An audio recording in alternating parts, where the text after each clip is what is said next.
Alright, so today we are moving on to a new genre, which is Pierrot Ensemble. And if you're not familiar with this type of ensemble, it's a mixed quintet is sort of the core group of flute, clarinet, violin, cello, piano. The first piece to use this type of ensemble was a piece by Arnold Schoenberg called Pierrot Lunaire, which was written around 1912, and it's become the namesake of the ensemble.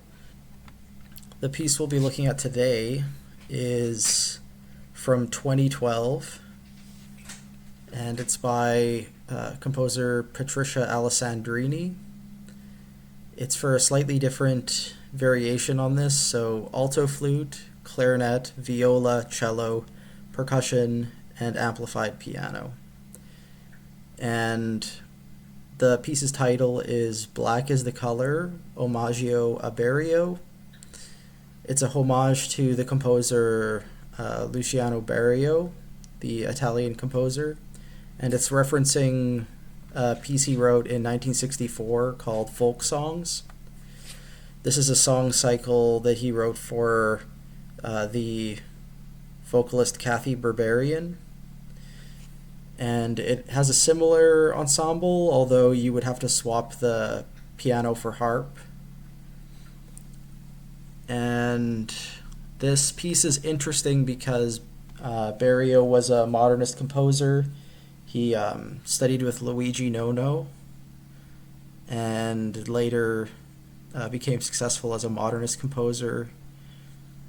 But this piece is entirely made up of arrangements of folk songs, and they're not that out there. Like the songs can be heard very clearly, and it opens with two American songs, Black is the Color and I Wonder as I Wander.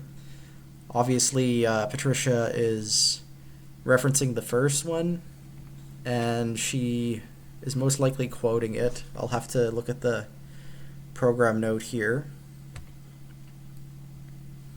We're going to be listening to a recording by the International Contemporary Ensemble, which premiered the work.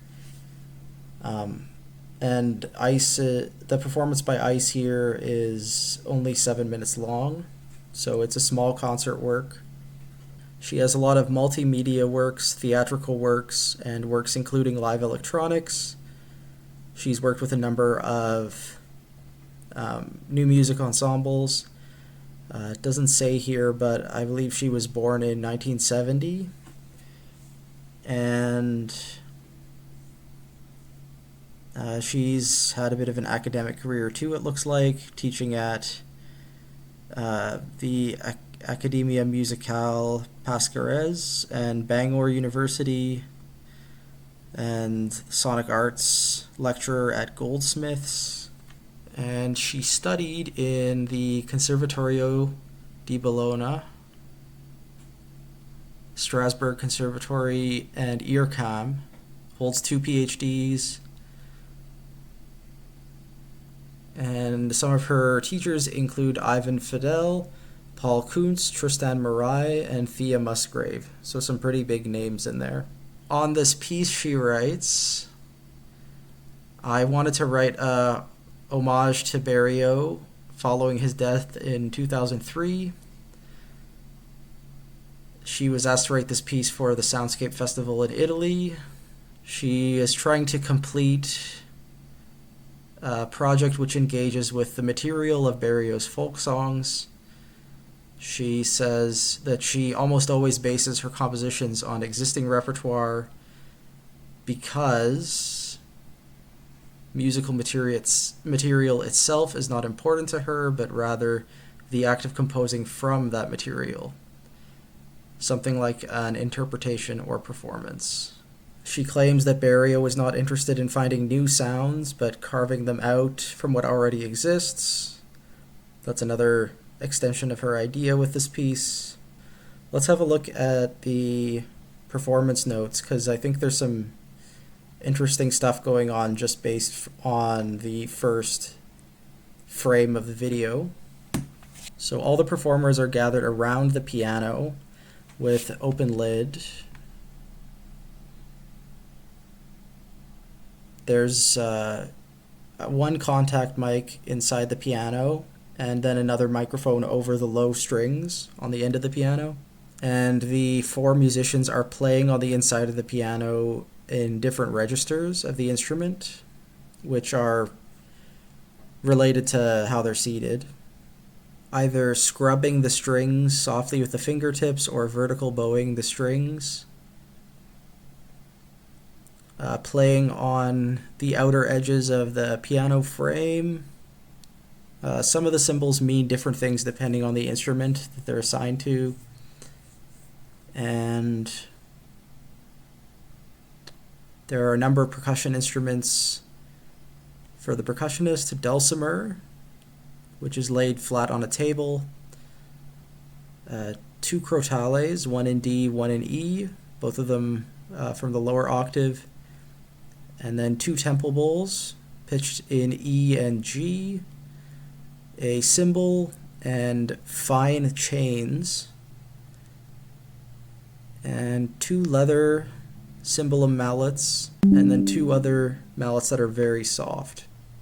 And you can see from the first page of the work here that it starts very slow with these first 6 measures. Each one of them is measured in seconds with a fermata, and different members of the ensemble are playing the inside of the piano with friction mostly, but some of the other musicians are playing their instruments. It looks like the viola might be starting by playing some extended techniques on their instrument. Yeah, bowing the strings just above the tailpiece, like between the bridge and the tailpiece probably. And then at the end of the first page we kick into an actual tempo, and I think we're just going to get a mix of rhythms and things, etc. Yeah, so it's a very pretty score. This is an example of a score where the staves are printed like as if they were engraved, and then everything else is handwritten onto the staves, and it's laid out in such a way that all performers are visible on every page. There's no sort of cutaway things going on. And it's about 13 pages, so I'm thinking 30 seconds a page on average. And yeah, hopefully this video isn't that much longer than the piece. I'll try to keep my comments short, but let's get into it. I'm excited to hear what this specific piece by Patricia is like, and I'm excited to get to know the score a little bit here. Okay, super cool little theatrical piece here. I think this was a great piece to choose to start this series. Well, I didn't choose to start with it. It just happened to be the first one, but it's it really takes the ensemble and does something interesting with it, and sort of emphasizes how versatile Pierrot Ensemble can be, and how it always kind of has been a very like versatile ensemble where the musicians are all specialists in new music, and there's the instrumentation is a little bit malleable, but this really stretched sort of what the instrumentation could sound like, and having multiple people scrubbing on the piano and also playing their instruments was really interesting effect on stage. And some of the acoustic choices I found really interesting, like pairing some of these high piano sounds with dulcimer sounds towards the end. created this really weird effect where the piano sound almost became distorted into this smaller thing.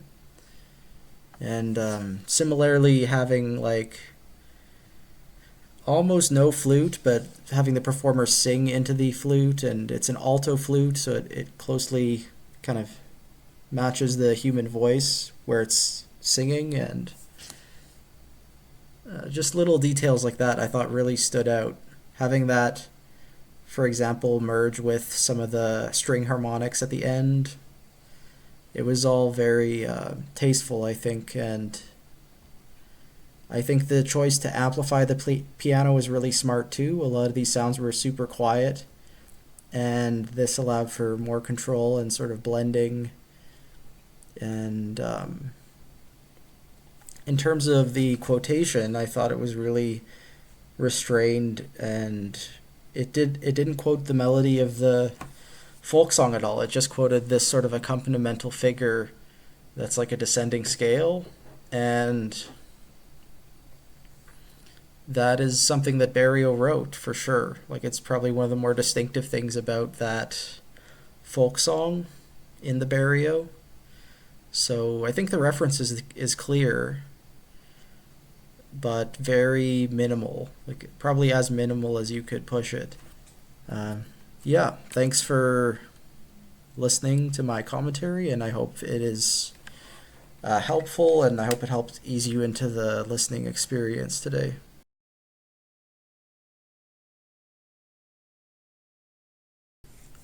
Okay, so today I'm going to be listening to a piece by Ana Lara from 2008, and it's for Pierrot Ensemble. It was written for the Pierrot Ensemble Vienna, so that's one thing to look into. And I also have to translate this title, because I don't think I'm going to be able to pronounce it and do it justice.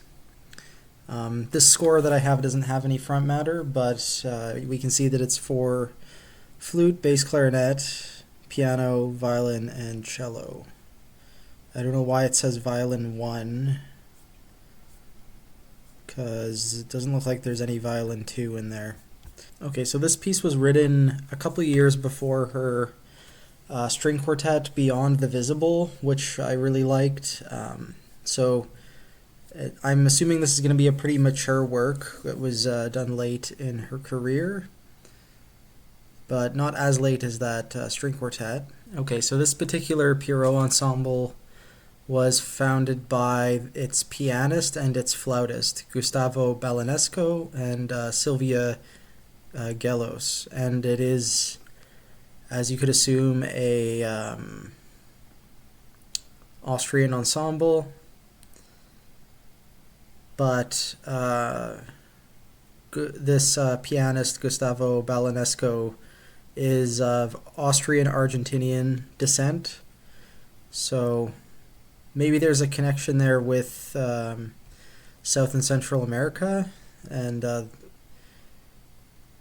Ana's a Mexican composer, as I've mentioned in previous episodes. So the Google translation of this is "and the golds to light," which is not the best sounding English, but hopefully that gives you a sense of the title. So something to do with light and gold and gilded bright kind of title. And I'm going to grab the recording from Ana's SoundCloud here.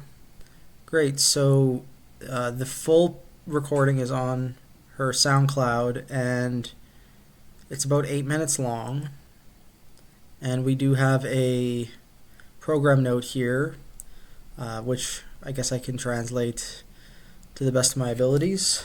Okay, so the title is taken from a poem by Valerino, a poet from Uruguay,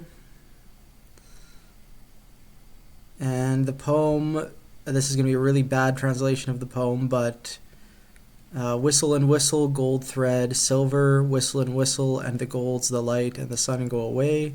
They leave, whistle happily, don't know. So in Anna's interpretation, it's like an image disappearing before our eyes, leaving us before we've even noticed, but also leaving an indelible mark on us. And this reminded her a lot of the medium of music. And here we have a better translation of the title, I think, and the Pentacles of Light. And it was written by the request of Karl-Heinz Essel, who is an Austrian composer, I believe. And it's dedicated to her sister, Maria Pia. I'll pull up Essel's website just so you know who she's talking about. I have a number of Essel's scores because they're all free on his website. But, yeah, this is the guy. Yeah, lots of work with computers, algorithmic composition, and things of that nature. And yeah, I guess oddly enough, he has a connection to this piece and its commissioning, or at least it's sort of coming about. And he's professor of composition for electroacoustic and experimental music at the Vienna University of Music and Performing Arts. So that's that institution probably has some connection to this ensemble and this performance here. All right, well, I think I got more information than I expected before this one. I was really going into this without much. And if you want to know more about Ana Lara, I've covered her bio in a previous episode, so you'll have to go back to the string quartet series to get to know more about her. I try not to repeat myself too much in these. And yeah, I'll see you in 8 minutes and let you know my thoughts on this one. Cool, yeah, so I thought this was a great listen, and the piece, aside from some engraving mistakes in here, maybe this was a rough version of the score. Aside from that, like the score was really fantastic, and I liked how it played with shifting tempi, like all these different tempos and different layers of activity. There was always like some sustained element, but also some repeated note stuff, and a lot of like little filigree grace note things. There was one point where I think it was a very small part of it, but there was a point where the bass clarinet just had grace notes and rests, like grace notes into rests. So it's definitely very playful on the page. And it reminded me a little bit of this piece by Boulez called Dérive, which we'll probably get to actually at a later episode. But yeah, that's what the grace note things and the tempo things reminded me of. And I think the harmonic language was very sophisticated. I am not sure how to categorize it. It's like it sounds a little bit tonal at points. Yeah, it's hard to explain, honestly, because I'm not the most attuned to harmony, but yeah, it definitely didn't sound completely atonal, and it didn't sound completely tonal either, and it was very kind of sophisticated in that way, and there was some neat effects as well. I like how she played with different subsections of the ensemble, like pairing a couple players together or moving from one player to the next. It got a bit sparser in the last third of the piece, and I think that's where she plays with it the most. Really interesting rhythmically. Like, I had a teacher once tell me not to use repeated notes because it's a boring effect, and I think this kind of proves just the opposite. Like, the repeated note stuff is super interesting in this and adds this level of like percussiveness, this layer of percussiveness to the whole piece, and It's cool. Yeah.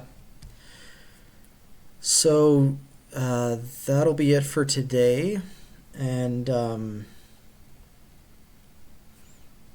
yeah, tomorrow we'll move on to some more Pierrot ensemble stuff. Hopefully you're getting a sense for how the ensemble sounds already, just on these first two pieces.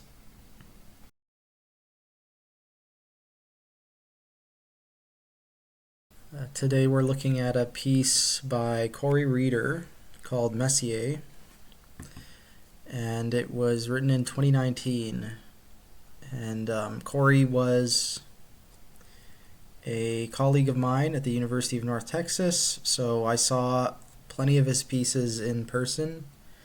He was very productive as a composer, music director, performer, and music producer. So I would say I probably saw like at least 20 of his pieces live in and around Denton, Texas. Maybe I'll start with his bio actually, and then we can get into the score. This is going to be a really long piece today, so I don't want to waste precious minutes here.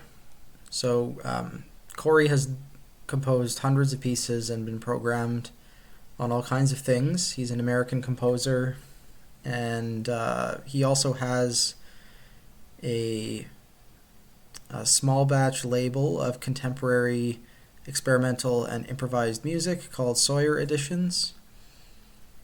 And this was a project he started just a few years back, and it's been going strong. It's pretty successful.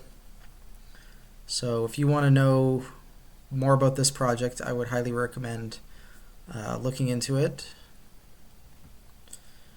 He's also a part of Edition Wandelweiser Records. So the Wandelweiser group is a loose collection of composers started by Jörg Frey.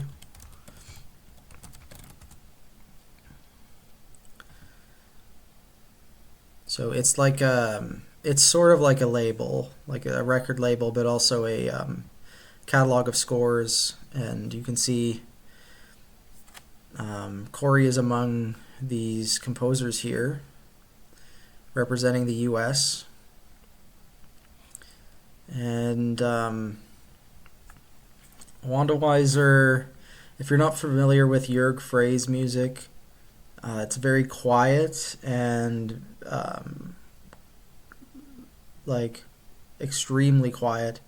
Requires a certain type of performance, and often there are very long durations, like quiet long notes, and very few notes per second, let's say. And that's sort of the aesthetic that drives the whole collective here, and it's definitely a feature of Kory's work as well, as we will see. Kory's also a double bassist, and sometimes plays piano.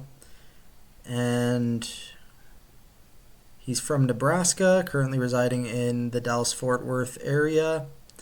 And he just completed his PhD, so if you want to know what he's about, I would recommend looking at his dissertation, which is available in University of North Texas libraries for free.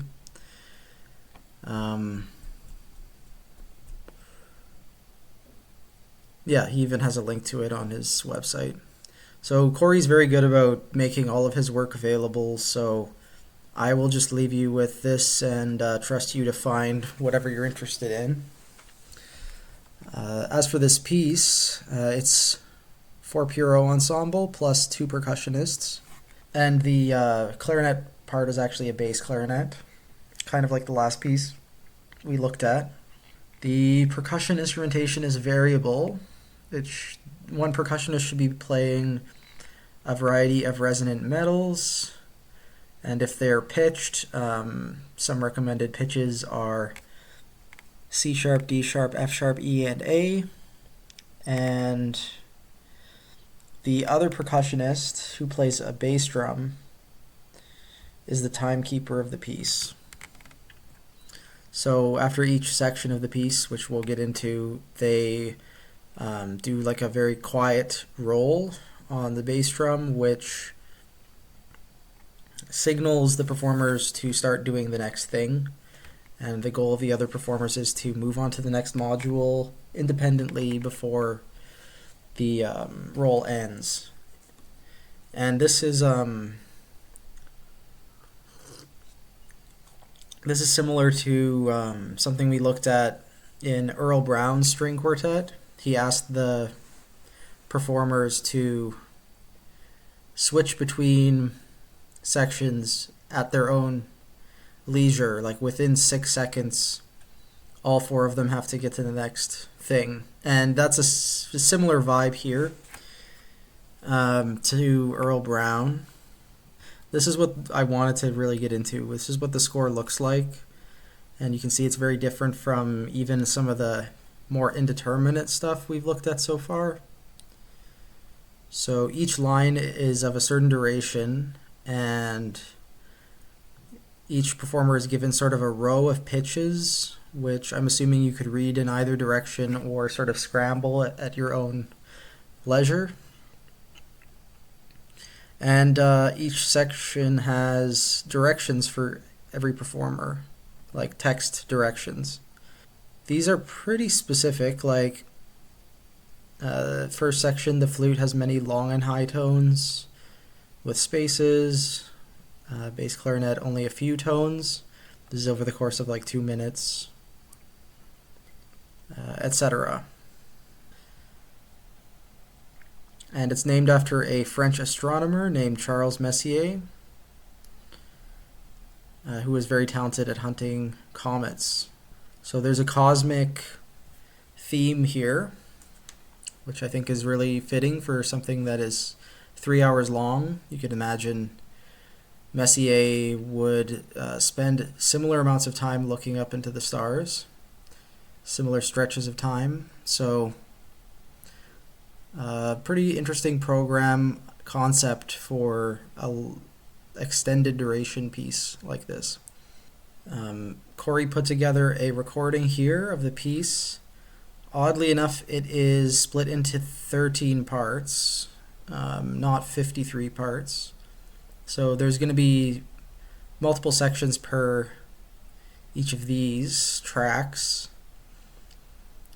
And the performers here, Anne Dirthmaker on flute, Aaron Cameron on bass clarinet, David Cavazos and West Fox on percussion, Kory playing piano in this recording, Mia Detweiler on violin, and Courtney Newton on cello.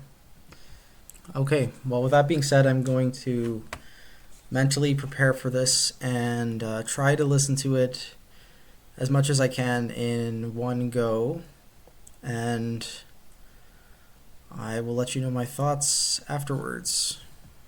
The score is freely available on Kory's website, so if you want to know what any of this looks like, you are welcome to just download it yourself. And if you want to play it yourself, I know that there's also a version for variable instrumentation, so you can contact Kory about that and see if he's interested in helping you put it together. Alright, so I did not watch this in one sitting, far from it. Sorry, I did not listen to this in one sitting. Yeah, a couple of things I noticed. First off, there's no bass drum used in this, really. The rolls that demarcate sections are on an assortment of percussion instruments, usually like something that everyone in the ensemble could hear really easily, like a wood block or a shaker or like crumpling paper, and I felt like that still worked just as well, and it gave the second percussionist more freedom to shape those moments and do something different between each section. And I didn't mind that decision with this recording.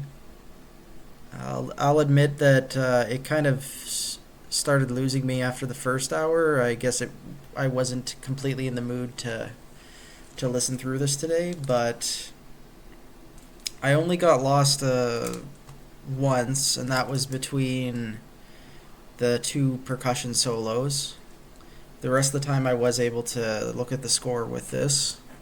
One thing I really noticed and wanted to mention was how important Kory's contribution to the performance was. I think Kory was really doing a lot when he was playing to guide the ensemble and to keep things active and fresh. And he really had an important role to play in the longer sections. Like, there's this 18-minute long section, and I felt like this was really a lot of piano guiding the rest of the ensemble. And at points like that, it almost felt like a piano concerto-ish kind of piece, you know, like the piano was the soloist in some moments with the full ensemble. But there were also these nice little moments where other people had solos. I liked the tubular bells solo and the inclusion of tubular bells in general. And I also really liked the bass clarinet solo. I think it was like closer to the beginning. But it was like a high bass clarinet, super exposed, and just it might have only been a one note solo. But I think Erin on bass clarinet, she really killed this and like really got the assignment. I felt like the bass clarinet was doing a lot with very little and was very tasteful throughout the piece. It took me back to Denton, Texas, where I would hear a lot of Kory's music, and I think his style has evolved a little bit since this piece.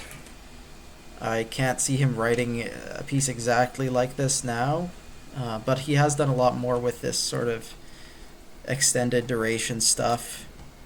I know that recently he tried to do a 24-hour piece, and I think he did mount it. So if this sort of thing interests you, he's got a lot more pieces like this.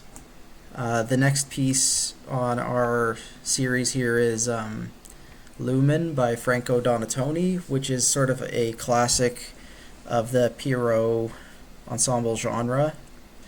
And hopefully I won't front load tomorrow's recording too much. There's just so much.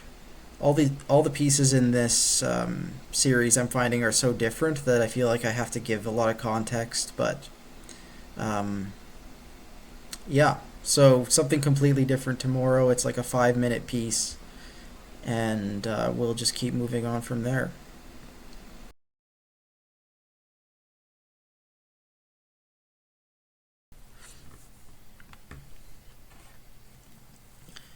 Today we're going to be listening to a short piece by Italian composer Franco Donatoni. It's called Lumen, and it's a Pierrot Ensemble piece from 1975. Now this is a little bit... This is like a Pierrot Ensemble if everybody was playing something strange except for the cellist. So we have piccolo, bass clarinet, celesta, vibraphone, viola, and cello. And the pianist is playing celesta, which I think of all the instruments here, that's the most strange one. I don't know a lot of chamber ensembles that have access to a celesta, and I think it would be it is a little bit prohibitive in terms of trying to get a performance of this together. I first encountered Donatoni's music while I was collaborating with a vibraphonist at a workshop, and I was asking this percussionist, like, okay, well, what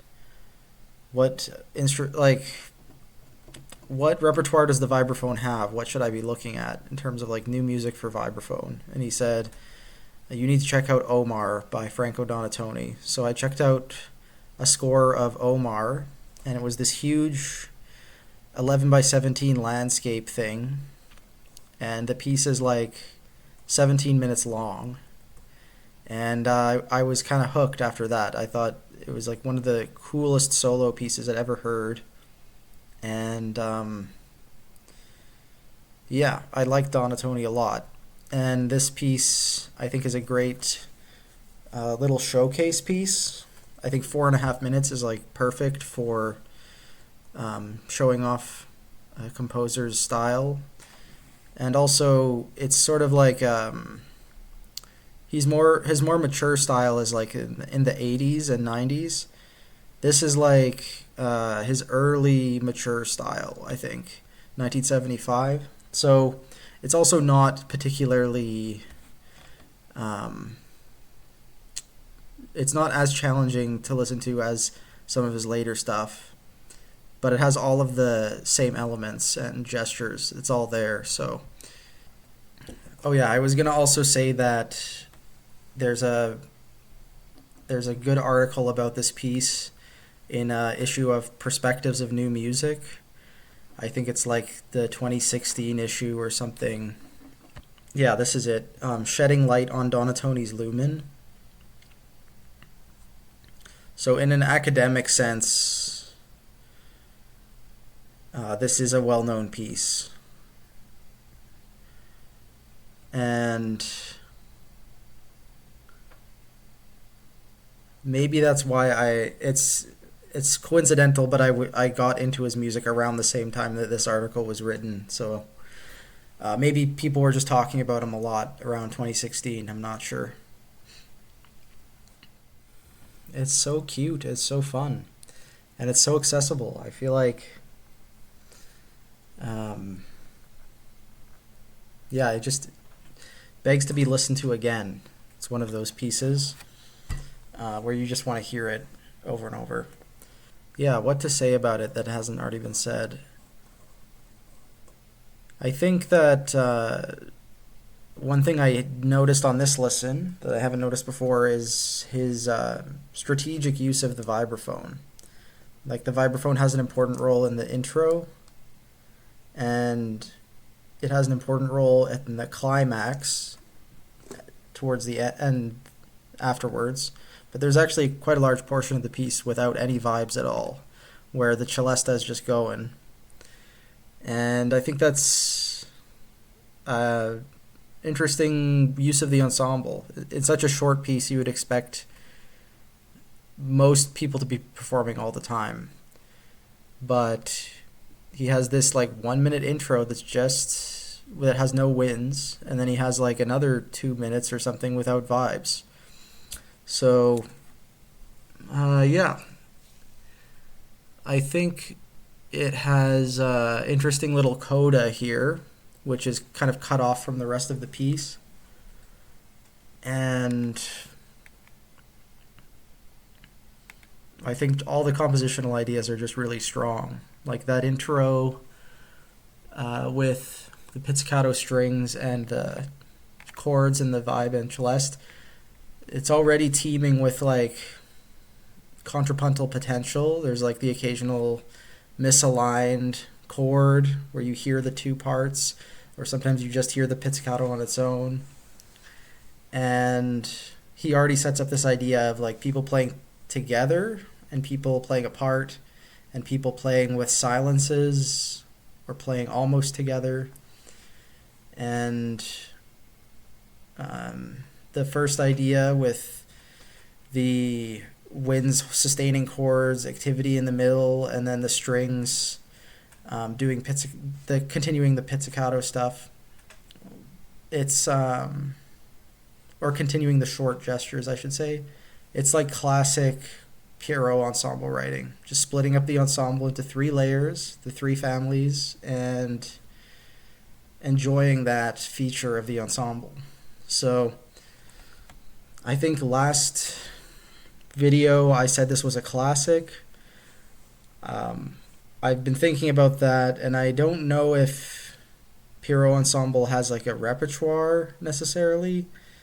It's more like Pierrot ensembles tend to be focused on commissioning new works. But I think if there was a repertoire, this would be one of the classics, like the one that gets performed a lot. Yeah, that was it for today. If this was your first time hearing this, I'm glad I got to introduce you to it. And tomorrow we will be moving on to something else. I'm not sure what. I haven't looked at the thing, but yeah, bye for now.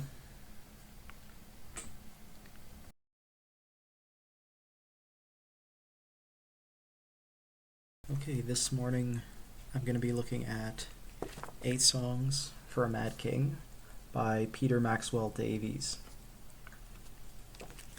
I have here the Boozy and Hawks score. It's a little bit eaten by mice. It was like that when I bought it. I bought it from a university book sale. It's a 9x12 score here, and it's actually a facsimile of the composer's handwritten score. I'll show you the first page. You can see it's all painstakingly handwritten. I don't think you could engrave this piece because there are some really elaborate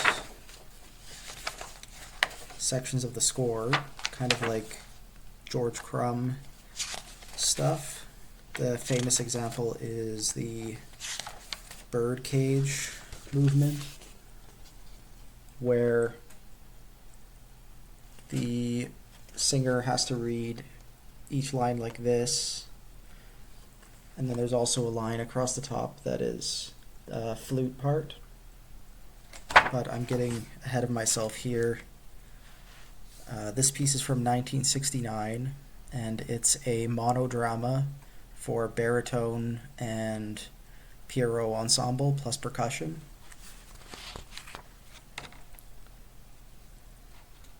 And the Mad King in question is King George III. The full instrumentation for the piece is flute doubling piccolo, clarinet, piano, violin, cello. The pianist is also doubling on a harpsichord. And the percussionist there's a percussionist, it's just one player. They have glockenspiel, dulcimer, bells, crotales, wind chimes, 2 wood blocks, 2 temple blocks, tambourine, tom-tom, rototoms, side drum, that's like a big snare drum, bass drum, 2 suspended cymbals, one larger than the other, foot cymbals, tam-tam, ratchet, railway whistle, I'm assuming that's like a train whistle, chains, toy bird calls, which are like those little like water whistles, steel bars, which I guess are sort of used like brake drums, crow, I'm not sure what the crow is, and a didgeridoo. And this piece is 33 minutes long. This score in particular has a performance note on the music by Peter Maxwell Davies, a performance note on the text by Randolph Stowe, and then German translations of both, and then it has the text written out ahead of the score, and an instrumentation page, and that's all the front matter you get. Yeah, King George III struggled with mental illness, which eventually was the end of his career and his life, and he had a bird, apparently, and a miniature mechanical organ that played 8 tunes for the birds to sing, and the librettist Randolph Stowe was able to see this organ, which inspired him to think of this monodrama where the king is trying to teach his birds to perform these tunes that the organ had programmed in it. And this is sort of like the story of the Emperor's Nightingale. That was another myth that this historical artifact reminded Randolph of. And I guess it inspired him to write this piece, which is like a monologue from the perspective of George III. So for context, George III really started to struggle with his mental health around 1810, and this was at the height of his popularity as a king. And then he died of pneumonia 10 years later in 1820. So that's the sort of historical time we're talking about here. Peter Maxwell Davies has a much longer note on the music. He has so designed the piece that the king has extended dialogues with members of the ensemble individually: the flute, the cello, the clarinet, and then the violin.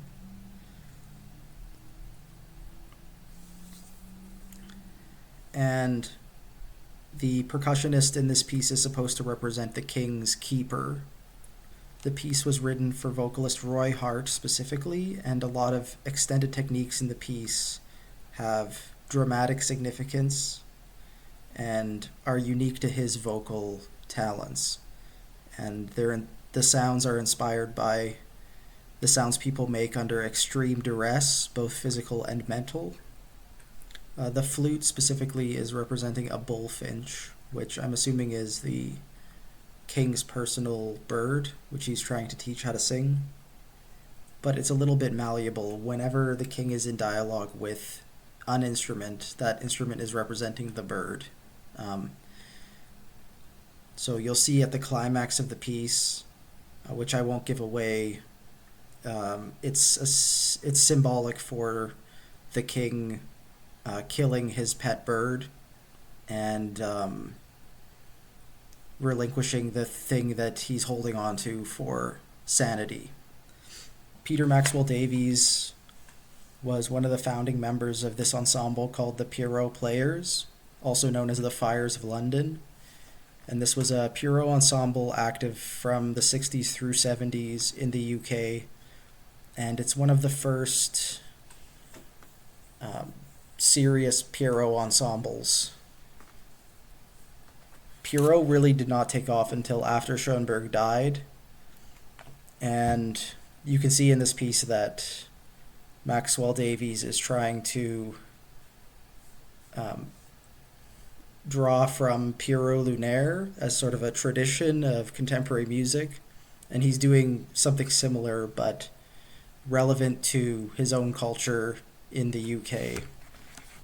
So it's very, very purposeful in the type of project he's taking on with this, and it has everything to do with the type of ensemble he's writing for.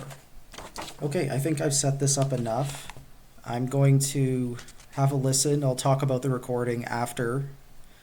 I'll let you know my thoughts. I haven't listened to this in a couple years. The last time I listened to it was in a university performance with a student ensemble, and I think they did a pretty good job,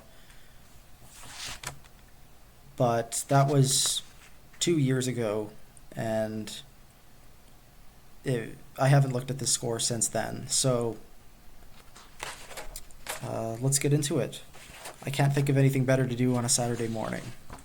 Alright, so the recording I ended up listening to was by the Sappho Ensemble, and I remember listening to a BBC recording years ago, but I couldn't find that same video performance. But this is a really good performance. I liked this performance. Kevin Thomas was the soloist, Kelvin Thomas. I think he did a really good job. I was not a fan of the cinematography. I felt like there was way too many close-ups and the cuts were way too frequent, and some of the editing choices were really awkward, but really good performance. I'll try to keep it short because I spent a long time introducing this one. It really plays a lot with, especially in the beginning, lining up different parts in a cutaway score, and it uses the cutaway score to shift people's entrances and have the performers play independently from one another. And I think it's a really good example of that. There's lots of sections without any bar lines, without any meter, and it really gives the performers a lot of freedom to play along with the person reciting, the singer, who is really the focus of the work. and the oscillation between atonal and tonal music becomes more and more extreme as the piece progresses. And I think that was one of the strengths of the composition was this sort of contrast between different styles of music getting more and more extreme and pushing the drama until you get to this point where the performer is doing almost spoken word stuff and speaking as if he was already dead and doing a eulogy. And I just thought that was a really great way to end the piece. The narrative drama, it kind of just like shoves you into this world and this scenario, and then at the end sort of gives some actual like final thoughts on it. And I think that's a really great way to structure a little monodrama. So yeah, that was again 8 songs for a Mad King. It's a must listen. I mean, it's like the definition of accessible new music.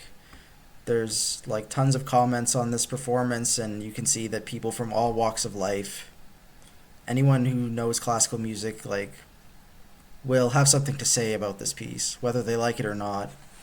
Okay, tomorrow we're going to be looking at a piece by Italian composer Fausto Romitelli. This one I almost didn't include among the Pierrot pieces because there are 3 extra musicians and electronics, but I like the piece, I want to talk about it, so that's going to be the one for tomorrow. I will see you then. Hopefully there's a recording still available for that one because I really like it.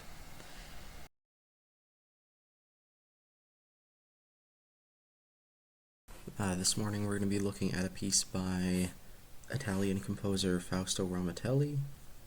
The piece is called Professor Bad Trip, Lesson 1 from 1998. And the instrumentation is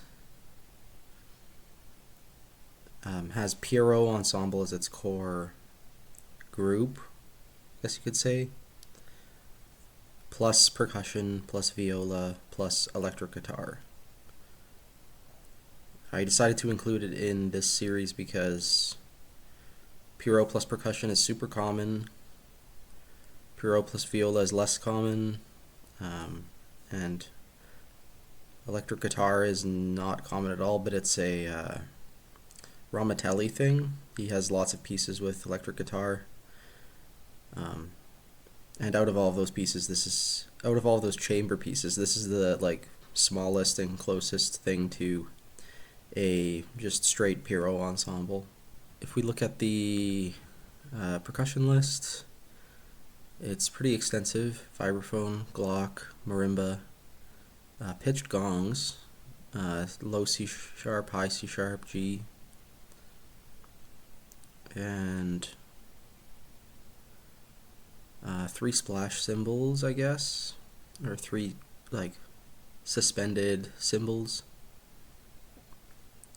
tam-tam, bass drum, guitar pitch, pipe, and the piece includes a fixed media part. Romitelli has a number of pieces, and they all have like most of them are for like chamber ensemble that's like an octet or nonet, including electric guitar, sometimes electric bass, and electronics. That's sort of his go-to ensemble. And this is a really nicely handwritten score. You can see that his page layout is the same on every page. It's 5 measures that are evenly spaced, and he has 3 lines at the bottom for his electronics, but I don't think he ever uses them to write anything, but they're there. So a little bit about Romitelli. He's a spectral composer who died quite young. born in 1963, died in 2004, and all of his most famous works are from the 90s until the date, like the year he died. Some of his most famous works are in the early 2000s. He worked at Earcam and was a student of two spectral composers, Dufour and Grisey. His music is well performed, but unfortunately he did not have a very long career because, again, he died young. He died at age 41 after a long battle with cancer.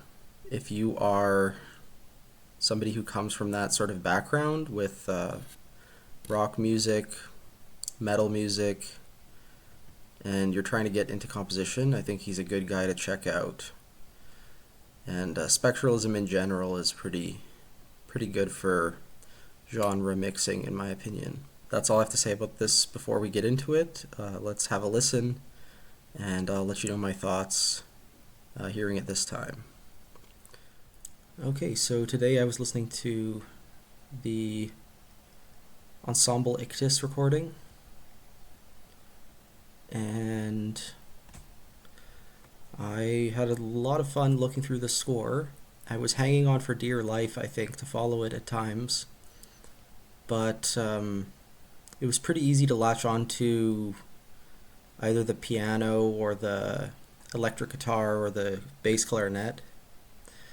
I think throughout the piece it's bass clarinet and bass flute, and the pianist switches at one point to just keyboards and sampling stuff. The way Romitelli explores the same sort of sonic idea, which is like a 10-second idea at first, and then just like keeps varying it and changing it and repeating it, is very, like, the influence of Gérard Grisey is very strong, but he does something different with it, I think, which is unique to him, and he is really good at writing these dense, like, contrapuntal networks of, like, crisscrossing lines, I think. The electronics are doing a lot of heavy lifting. There's definitely amplification on every instrument, some effects processing on every instrument, like reverb and fixed media and sampling, but I do think that the part writing is also very good, and I liked a lot of the just sounds and sound world of it, like the super high bass clarinet stuff, almost sounding like a tenor sax, and the use of percussion, having like these gongs towards the end and vibraphone for most of the middle of the piece. It's it's a lot of percussion. He probably could have gotten away with less, but I like the use of it. I think the pianist doubles on kazoo here, and the clarinet doubles on harmonica. I always love when those small, like, inexpensive instruments bridge the gap between classical instruments and electronics. Oftentimes, something like a harmonica can really imitate electronic sounds better than anything the clarinet is going to play, for example. And you can kind of see this in some of Grisey's works. He tends to include accordion in his ensembles. Grisey was an accordionist as well. Overall, really fun, and I think Professor Bad Trip number 2 and number 3 add some brass. There's like 2 more musicians, and then he has other pieces that are even bigger. So I think this is the closest we're going to get to Pierrot Ensemble for Romitelli. Hopefully you're not one of those people who always wanted to merge classical and rock music, and now you're discovering this and shooting yourself in the foot. Hopefully it is still inspiring to know that people were doing this 30 years ago. So, yeah. Tomorrow we're going to move on to a piece by Sharifi, I believe the composer's name is. Give me 1 second. It's like a piece from 2014. Yeah, the composer is Mohammad Amin Sharifi. He's from Iran, and this is one of his pieces for Pierrot Ensemble. Hopefully I can find a recording. If not, we're just going to move on to Grisey and maybe give a bit more context to what we just heard from Romitelli here.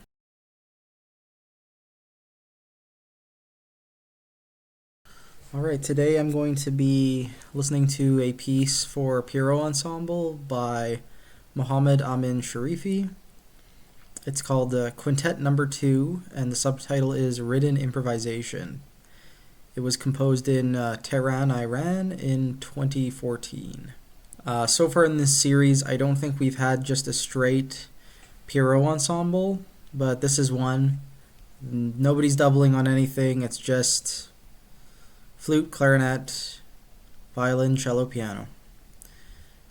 And it's a pretty substantial piece. It's 60 minutes long, and the score is about 44 pages. So it looks like we have some elements of aleatory in the score, just based on the performance notes here. So there's moments where the conductor is just cueing sections of improvisation, I'm assuming. And there are sections without note heads where rhythmic figures are static and then the pitches are improvised. And then there's other sections where the performer's given a collection of pitches to improvise with.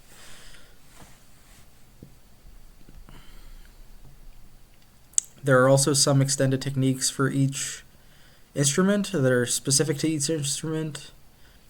I'm grabbing some info about Amin from his SoundCloud bio here.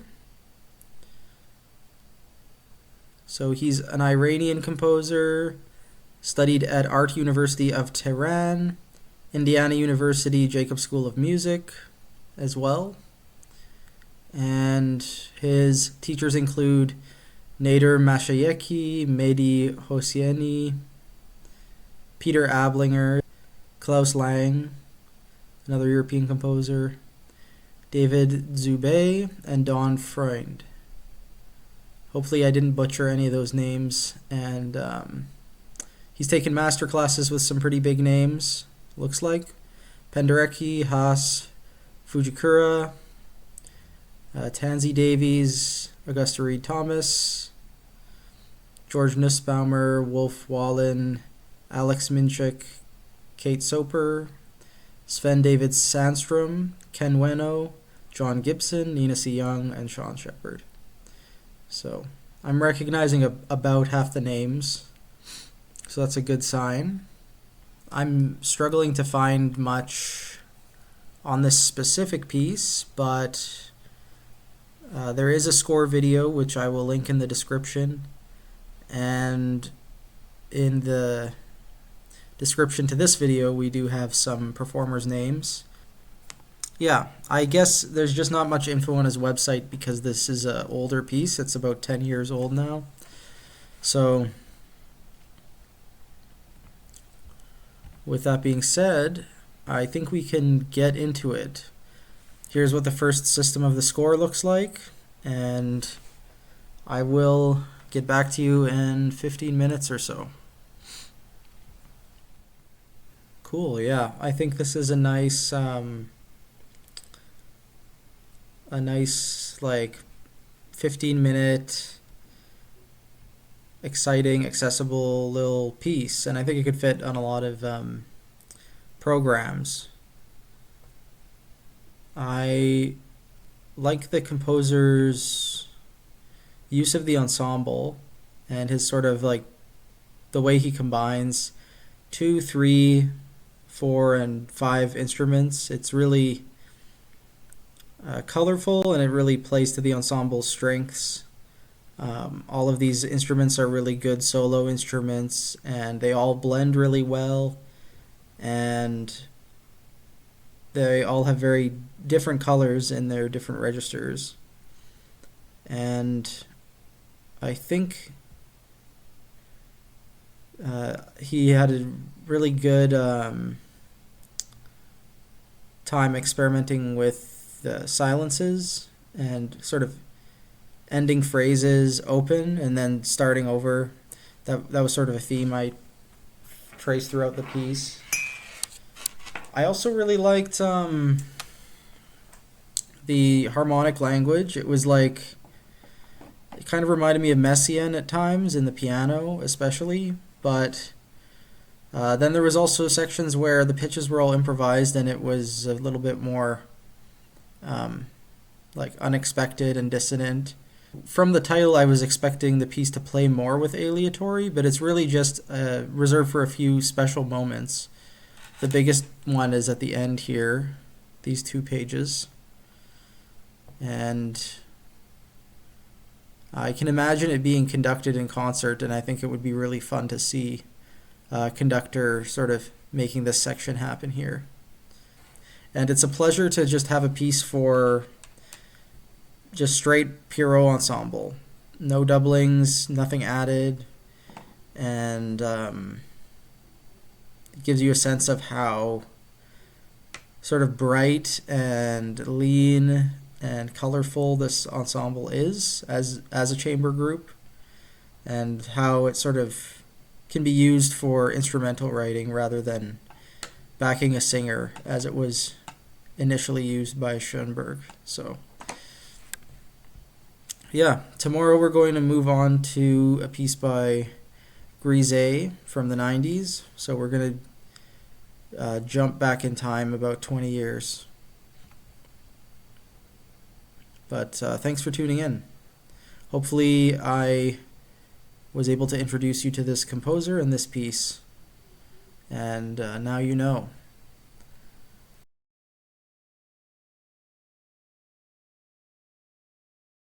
Okay, today we're going to be listening to some Gérard Grisey. This piece, Talea, is for Pierrot Ensemble, and it was written in 1986. As you can see, the score is a landscape score. Yeah, I haven't listened to this piece in a while, but I do really like Grisey. I've heard most of his pieces. Grisey is a very important spectral composer, and we've mentioned spectralism a few times on this channel. He's the sort of go-to guy, specifically his series of pieces called Les Espaces Acoustiques, and that's a series of pieces he wrote between 1974 and 1984, I believe. And then this piece was composed shortly after completing that cycle. So at this point, he was quite well established. Grisey has a very small body of work. It's about 30 pieces because he died quite young, around 50-something. And I think he died of a brain hemorrhage or something like that. But it's an incredibly interesting body of work, and he's a really fantastic composer and just an incredibly creative guy. And I don't want to get too much in the weeds about what spectralism is. I'll just leave that to you to look up on your own time, because Grisey does have some very interesting program notes and performance notes to this one here. Talea is Latin for cutting, and he describes here its use in medieval music to designate a repeating rhythmic pattern in an isorhythmic motet, for example. And with isorhythm, the rhythmic pattern, which is repeating, and the pitch pattern, which may or may not be repeating, don't line up. So it's sort of an interesting compositional technique.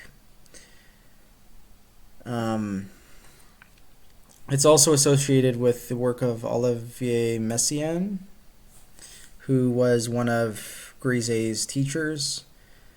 I mean, Messier taught a lot of people. He was at the Paris Conservatoire for a very long time. He lived to be like 90 or something.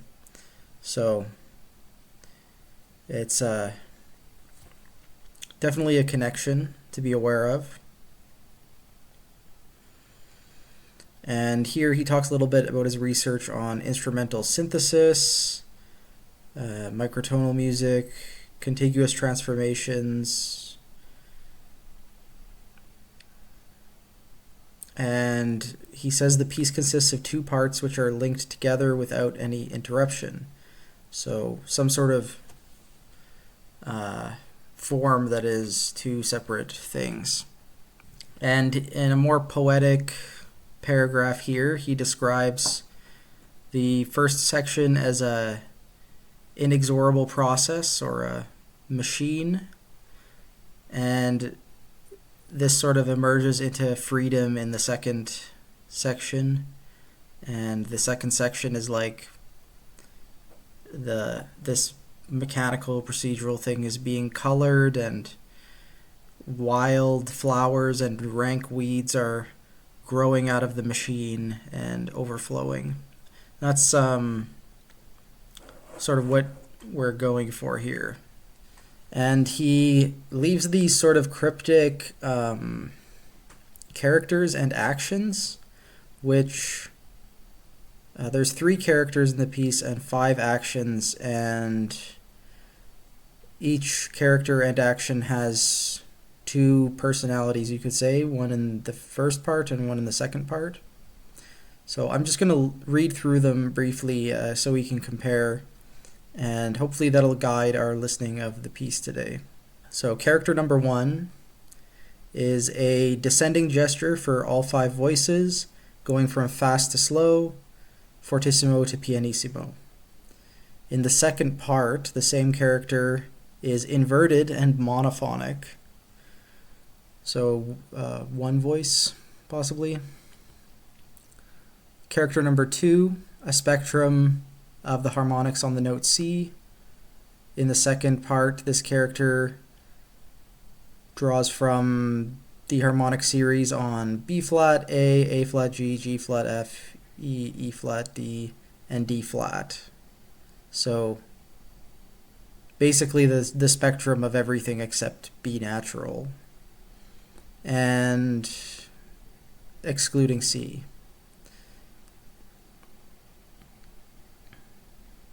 Character number 3 is 2 imaginary filters in series, and this character becomes a imaginary frequency shifter, permitting deviation of the frequencies and spectra or addition of non-harmonic frequencies. So we have sort of like harmonicity versus inharmonicity.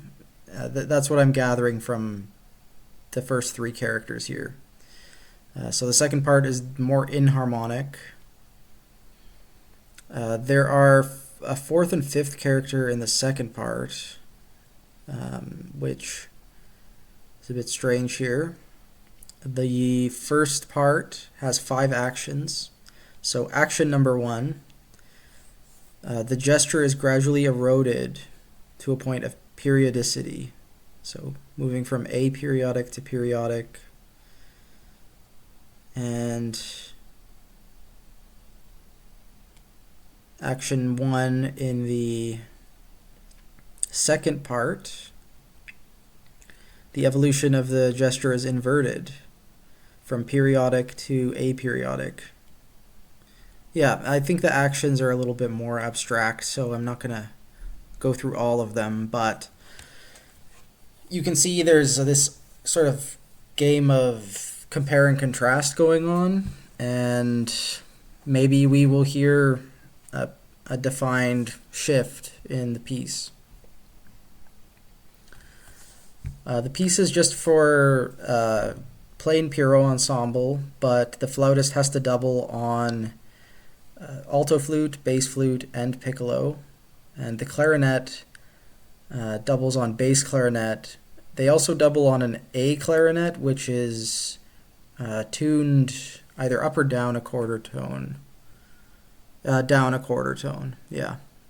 So the clarinetist has like a clarinet that's in tune, a clarinet that's a quarter tone out of tune. Then there are some conventions of Grisey's notation, quarter tones, certain ways he notates, rhythms, which you can kind of get used to, and then all the string symbols. And before we get into it, this is what the first page looks like. Everybody fortissimo with this gesture, which he described as, I think, character 1 in part 1. So that's the first thing we get, and then we get a very long silence, and then we get into the piece with the cello here. I've listened to this piece maybe 2 or 3 times in the past, so I do need a refresher. I'm a lot more familiar with other pieces of his, and this is one that I don't hear people talk about so much, so hopefully I can contribute to some sort of discussion about it. Okay, yeah, really cool listen. There was a lot about this piece that reminded me of older Grisey pieces like Periode, and I think some of the these large-scale gestures, especially in the second part with the piano sort of starting the ensemble, is like very reminiscent of Partials. But the opening was pretty interesting. The use of silences and like extreme dynamic changes, like alternating between as loud as possible to as soft as possible, and these little like almost unisons. The opening, like the first part, was very striking in that way. He's definitely playing with descending and ascending lines as if they were like waveforms of some sort of weird low frequency oscillator or something. And I think we can observe that a lot more in his other piece, Vortex Temporum, which we'll be listening to later in the series. But yeah, I quite enjoyed this, and the program note, at least the idea of splitting it into 2 parts, is very clear. And I had a lot of fun sort of trying to pick this apart as I was listening. If this was your first time listening to Grisey, it's a very typical piece. I hear a lot of similar gestures and ideas from his earlier works in this piece. And it's very... the fact that he can keep it going so smoothly for 18 minutes is sort of a testament to how developed his style was at the time of writing it. And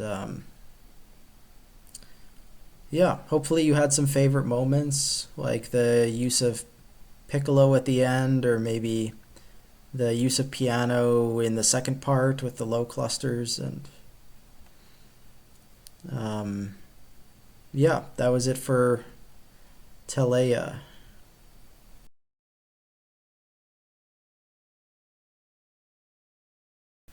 All right, today I'm going to be listening to a piece for Pierrot plus percussion by Christopher Cerrone. The piece is called South Catalina, and it was written in 2014, revised in 2016. And the full instrumentation is Pierrot with flute doubling on picco and alto flute, and with the percussionist, with percussion added, the percussionist playing bowed vibraphone, glockenspiel, and 5 crotals. And this piece was premiered in 2015 by 8th Blackbird, which is a quite successful Pierrot ensemble based in Chicago.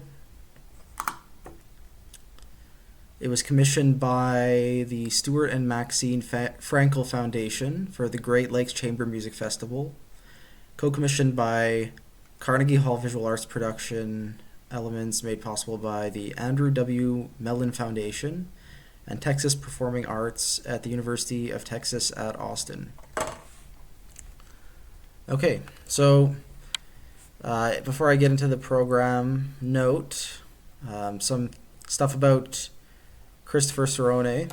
He's a Grammy-nominated composer based in New York, and he was born in 1984. He's fulfilled commissions for orchestra pieces, oratorios, operas, and he holds degrees from the Yale School of Music and the Manhattan School of Music. He's published by Schott, New York, and currently teaches at the Mann School of Music at the New School. And currently lives in Jersey City. So, pretty idyllic career for a young composer. He also is a minimalist composer, and New York has a very robust and strong minimalist scene. It's where it all started, after all. I only know one piece by Cerrone. I'm familiar with his piece for flute and electronics. I think it might be called like Liminal Highway or something. That's a 16-minute piece, which I find is really, really useful when trying to get students interested in composition. But otherwise, I'm unfamiliar with his work. And I've never listened to this piece before, so you'll be getting my raw reactions today. And the piece is inspired by a piece of multimedia art called Swarm, which uses sound impulses and blasts of asynchronous lights. And he's also inspired by the sunlight in Los Angeles, where he was working on a production of his opera Invisible Cities the fall prior to writing this. So definitely light is a inspiring factor for this piece. This isn't the first Pierrot piece we've written that uses light in its program note. It might be the third or fourth. So that's definitely a pattern that I'm seeing in the repertoire here. And the first couple of lines of the score look like this. Starts with some clarinet multiphonics, and then we slowly start adding other musicians at a quiet dynamic, it looks like, bowed vibes, and then alto flute. I will be listening to this recording here. He has a score follower on his YouTube channel, and I'll let you know what I think. I'll try to keep it short and sweet today. Okay, yeah, wonderful performance. This one is by the Pittsburgh New Music Ensemble, and yeah, he has the program notes in the description to this video as well, if you're curious. I thought this was a really well-written and interesting approach to minimalism and to his topic of light. He really used the ensemble to its advantage, and kind of like in the Donatoni we looked at, he set up 3 layers, with the winds being the darker layer, and then the pitched metals and piano being the brightest foreground layer. So and then the strings kind of like filling in the middle. But this sort of like play of dark and light timbres is really important. You can't really have the dance of the Sugar Plum Fairy without the bass clarinet, right? You need the dark colors. So I think the quiet clarinet multiphonics and the alto flute were really smart and really the darkest sounds of the ensemble playing a major role is pretty nice. Also, the use of aleatory is really nice and interesting. And overall, it's just more sophisticated than a lot of like older minimalist scores. There's really subtle things going on with dynamics and rhythmic placement and aleatory, and it's using all those little details to get the best results out of its performers. So definitely a piece to look into. Tomorrow we're moving on to some Javier Torres Maldonado, if I can find it. If I can't, we're going to listen to some Franco Donatoni. And I think at this point we're like exactly halfway into the series. So still a ways to go in terms of Pierrot Ensemble. And lots to take in. So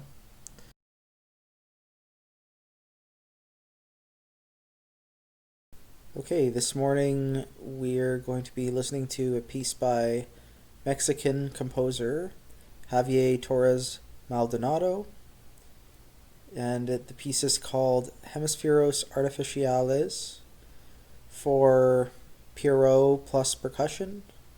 It's from 2001, and the flautist doubles on piccolo. The percussion list, the complete percussion list is 4 tom-toms, 1 suspended cymbal, 1 tam-tam, 3 crotales, and they're in E flat, E, and G, and then 4 tempo blocks, bongos, vibraphone, tubular bells. There's some sort of note about how the tubular bells could be substituted by certain notes on the vibraphone. I'm assuming the clarinet and percussion is group B, and then the rest of the ensemble is group A.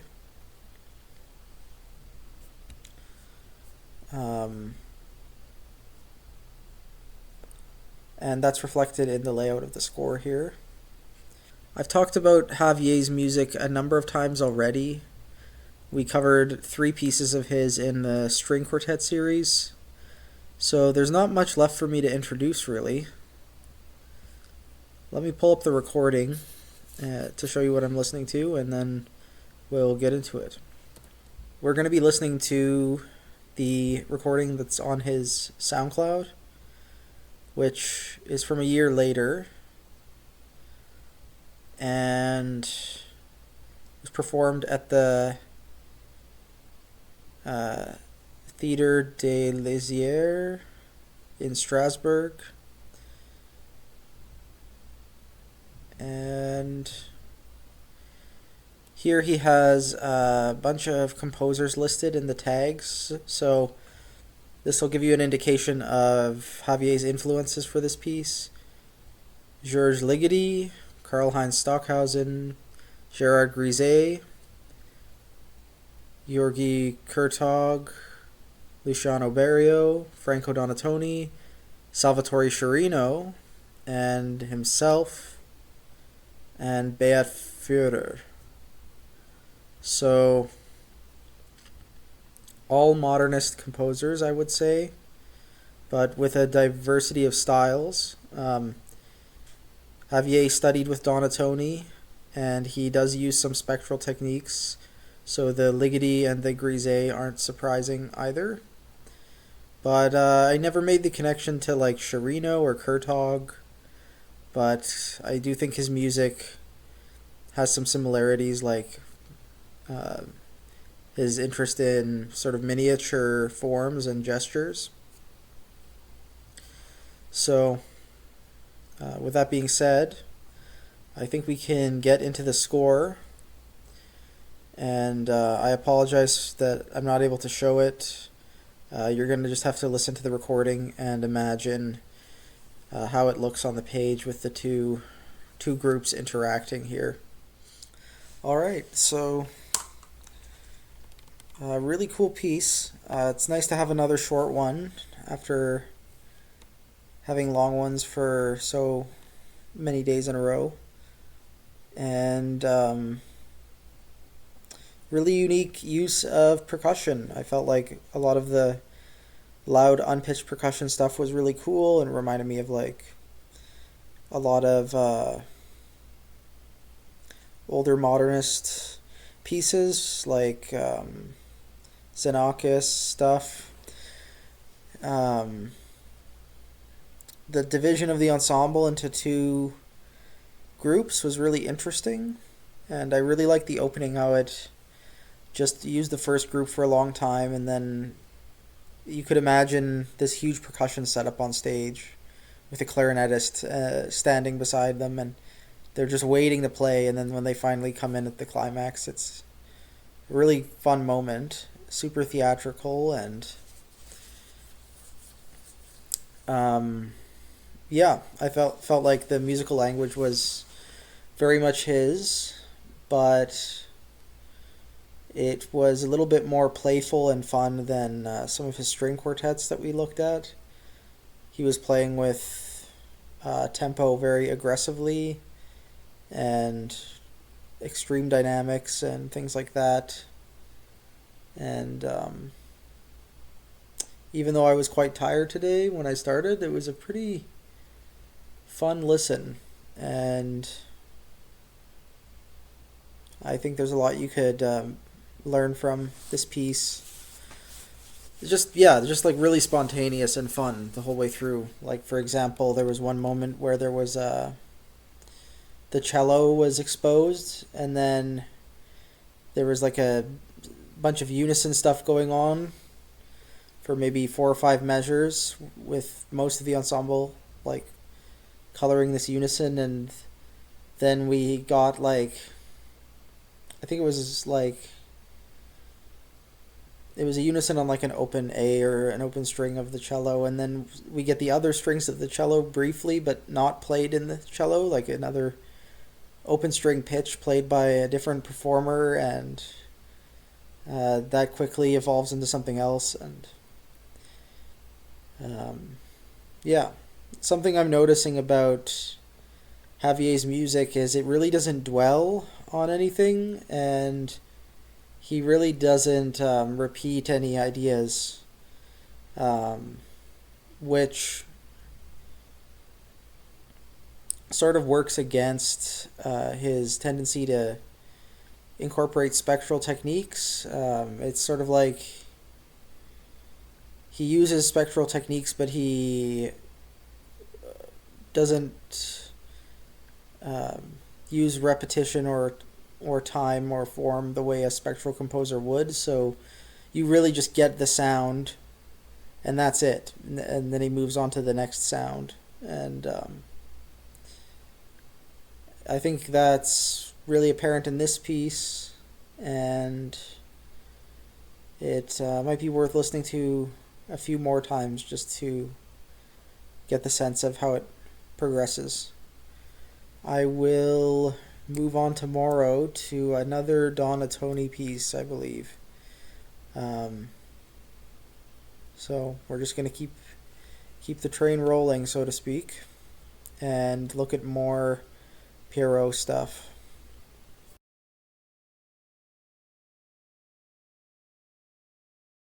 Alright, today I'm going to be listening to a song cycle by Italian composer Franco Donatoni. It's called L'Ultima Sera. It was written in 1980, and it's for Pierrot Ensemble. as well as female voice. There's nothing here about the specific instrumentation. I think it's just as plain as a Pierrot Ensemble can get, but if I see any doublings, I'll mention them after I listen here. I'm going to be listening to this recording by the MIDI Ensemble, and it's on poems by Fernando Pessoa, apparently. So, but obviously very fragmented. You can see that none of the texts for any of the movements are complete poems. They're just excerpts of poems. And I've prepared some Google translations here of the Italian in case you're curious. So just give me a moment and I'll get into that. And then I think we can start journeying forth and listening to this recording. So if we look at the text here, it's in 8 movements. The first and ultimate movements are from poems titled Station on the Cross, so alluding to Christ's crucifixion. And there are 13 stations, as you may know. Station 10 is the first movement, and Station 7 is the 8th movement. All right, here are my meager translations here. So for the first movement, I told myself in the shadows without understanding myself, today I know the desert where God once had the capital of oblivion. Okay, and then the text for the second one, to return to an ancient and calm night like the landscape when the day dies. Movement 3, the wind out there. Movement 4, cradles everyone in his arms, a dead son. Movement 5, foreigner here as everywhere. Movement 6, I didn't translate this one properly. Give me a second. Movement 6, be maternal to me, O peaceful night. Movement 7, the silence that is accentuated by the buzz or whisper of a nothing in the dark. And then the last movement, sick and in a twilight of swords, dying among flying flags, the last evening of a burning empire. And that phrase at the very end, the last evening, is the title of the piece, L'Ultima Sera. At first it may not look like 30 minutes of text, but if we look at Donatoni's writing, you'll see that he fragments and repeats the text a lot, similar to the way that he fragments his musical ideas. And that's something I've noticed in a lot of his vocal scores. So you can see the text repeating on this page and then this page, and slowly evolving. Let's get into it. Hopefully it's interesting experience and all these texts can come across in the diverse movements here. Nice. All right, so this was oddly calming to listen to. I had a pretty stressful day up until this point, but yeah, something about this just really was transfixing for whatever reason today. And following along with the score was a real pleasure to see the ensemble work together throughout the piece. There's lots of interesting textures that come and go, but all of them use, or most of them use, the entire ensemble, which I think is really neat. Some of the things that stood out for me were the use of grace notes and trills to decorate the passages, and if I can find like this stuff at the end with the grace notes is super cool. And I think if I had a favorite movement, it would be the second last one. Movement 7 had a really cool texture throughout that never changed, and it was like the entire ensemble against the violin, and then later the violin plus cello, punctuated by everybody else coming in with the singer. It was really cool, and a cool use of harmonics. That would be a fun one to try and analyze, see how it's related to the rest of the piece. A lot of the movements with shorter texts were really interesting, especially the third one, which is almost all just on one syllable. Like it's on a vowel mostly until the very end. And I think Donatoni often saves a lot of the text to the end of the movement, so that you're not quite sure where it's going until the very end. And it does have that sort of energy that's always constantly pushing forward, and yeah, clearly a very sophisticated work, and completely different from the other piece of his we looked at, Lumen, which was written 5 years earlier. I think here he was very much trying to focus on the like pitches and lines he was writing. I didn't see so much like interest in breaking up the ensemble into families. There wasn't so much of an interest in like the timbral possibilities, although that was there a little bit. It was mostly just like, how do I have everyone on the ensemble play notes? That's that one. And I'm glad that we got to some Donatoni in this series.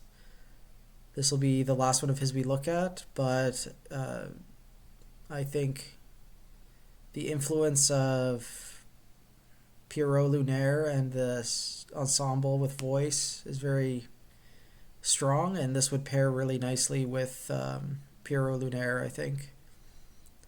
It's doing an entirely different thing, but it's got exactly the same sort of surrealist, expressionist kind of vibe. So yeah, really cool piece to know about.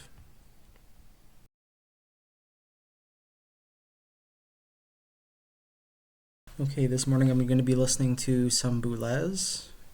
This is a short piece, about 8 minutes long, for Pierrot Ensemble, Dérive from 1984. And you can see that in addition to your standard Pierrot Ensemble is vibraphone. So this is an example of Pierrot Plus, which is probably more common than not having percussion, as you might have gathered from this series. And here's the first system. And this score was given to me by a teacher because he wanted me to study it. I was writing a piece for Pierrot Ensemble at the time. And this is one of the very few scores he actually asked me to look at, maybe 3 or 4 pieces over the course of 2 years. And yeah, it definitely gave me a very strong impression, and communicated very strongly what my teacher wanted me to write, I could say.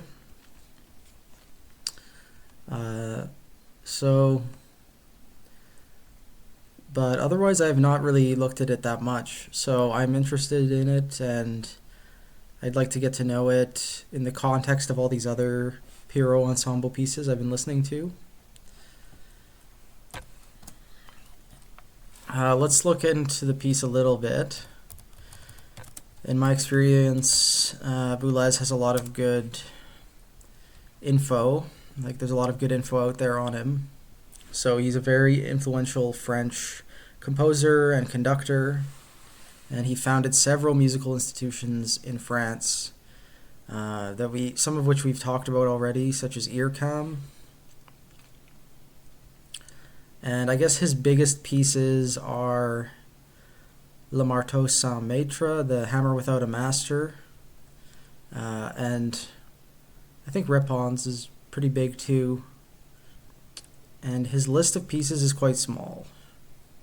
I'll show you here. He had his hand in a lot of things in French culture, so he's a very busy man. And he had a habit of revising a lot of his scores. So the actual number of them of published scores is quite small. I would imagine this is like 40 pieces or something. And we're looking at this one. So it derives material from two other pieces by the composer, Réponse from 1981 and Message Suisse from 1977. And the latter piece was commissioned for Sacre's death, I believe. So this is another piece, along with that one, that uses the Sacre motive. I'll explain what I mean by Sacre here. So this is the last name of a very important figure in contemporary music. He commissioned a lot of pieces.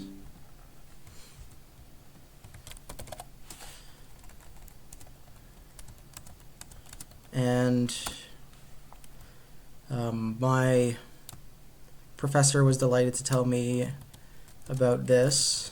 So actually so E flat is also known as S.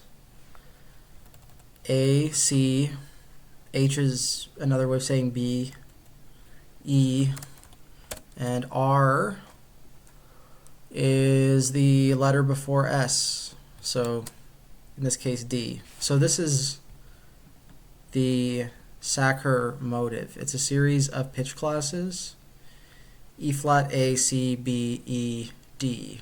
It starts with this very distinctive tritone, and it's going to be important in this piece. So if you want to study it, this is where to start here. So yeah, another thing I remember about this piece is my teacher really tried to make me notice what he was doing with tempo in the latter half of the piece. And he was doing something where as the tempo got slower, the note durations got faster and vice versa. So there was this play with like how the performers perceive things and how that changes the energy of performance, even though the note durations aren't necessarily changing.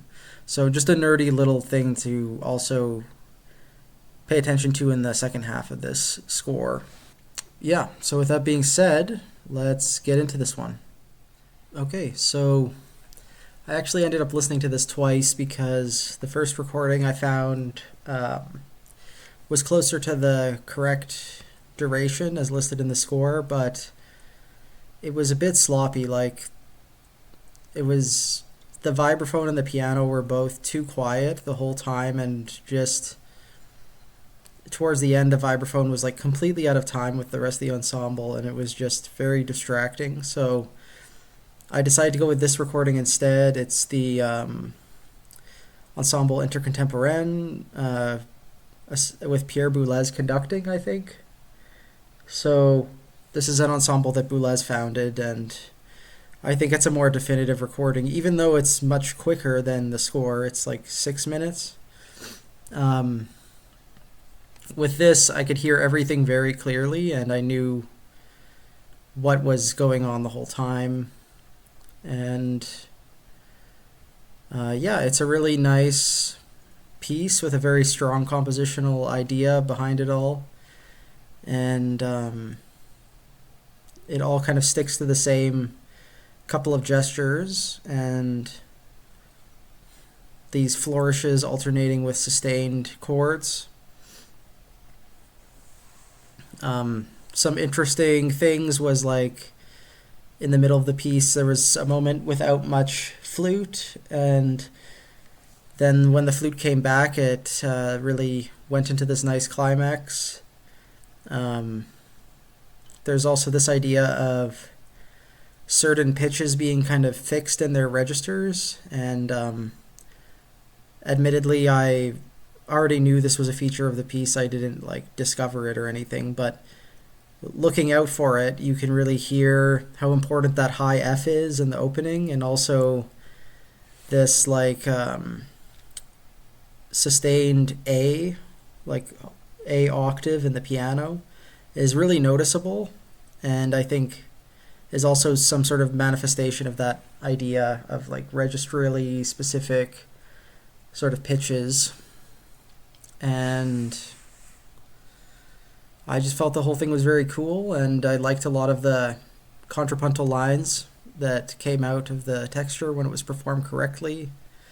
I think my favorite part was the cello pizzicato moment, and you know, this tempo stuff is an interesting feature of the piece too. If you look, the second half of it keeps getting faster until you get back to the opening tempo, which is half speed, right? So it climbs from, you know, eighth equals 40, I'm assuming, to eighth equals 80, and then it goes back down to quarter equals 40. And throughout that whole section, it does, Boulez does play with note durations in a very subtle way, and it's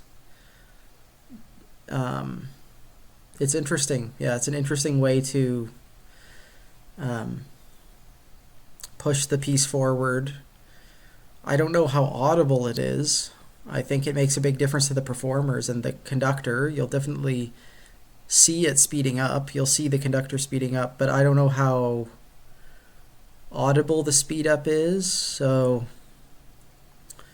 if anything, it is something interesting to think about, like the role of the conductor as a performer, not just a director. So yeah, that's this one. And I think this is a staple. It's like a classic Pierrot Ensemble piece, and I think it's probably one of the most performed Pierrot Ensemble pieces. Certainly, as a Canadian, I feel like Boulez has a presence that's very felt. If you've studied with anyone who has worked in Montreal or like graduated from McGill, for example, you can feel that influence of Boulez and what he did, really, with his career. The next couple of days, we're going to get into some more lesser-known pieces by some of my colleagues. And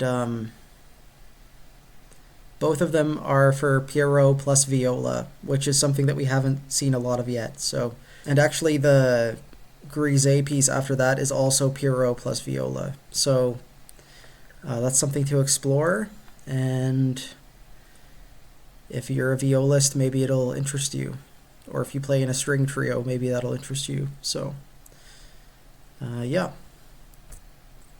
we're just going to keep moving on tomorrow morning.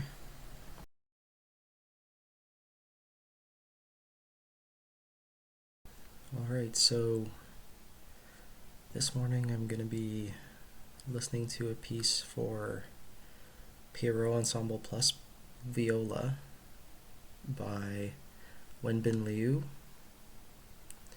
and the piece is called Turbulent Mind. I saw this live in 2023, and it was part of a conference called Midwest Graduate Music Consortium, and there was one concert on this conference, and I had a piece on the concert, and Wenbin also had this piece, which was the biggest piece of the night in terms of the size of the ensemble. And I never actually went to the same school as Wenbin. I've just ran into him a number of times. First at the Splice Institute in 2022, and then the next time I saw him, I think, was at this consortium thing, and then I've seen him like twice just this year at different festivals and conferences, and he's a very active guy. So if you are a composer in America and you do these sorts of things, you probably ran into him or heard his music. And he's also a very down-to-earth and humble guy, very approachable. So, yeah, a little bit more about him. He's a Chinese composer who was on a student visa in the US when I met him. At the time, I was also on a student visa as a Canadian.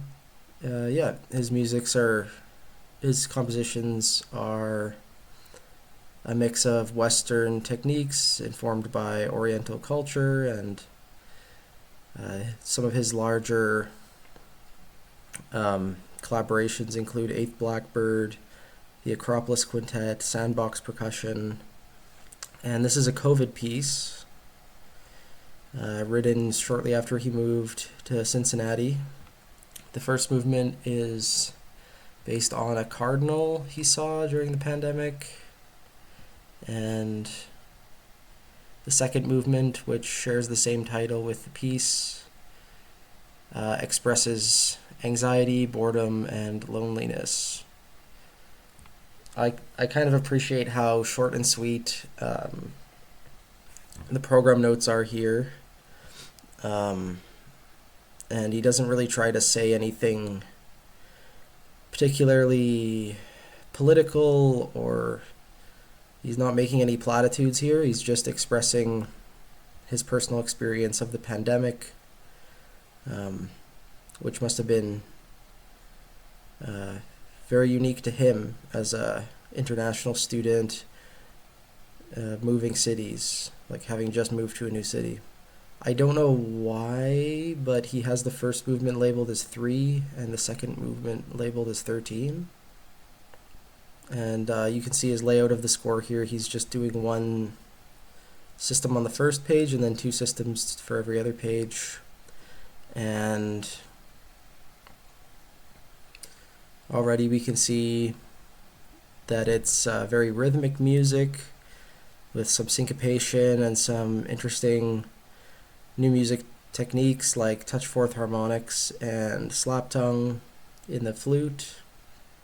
Okay, yeah, it's just a 5-minute piece. So, if you feel like this is a bit of an adventure because you're not used to listening to lesser known composers, it's only 5 minutes of your time.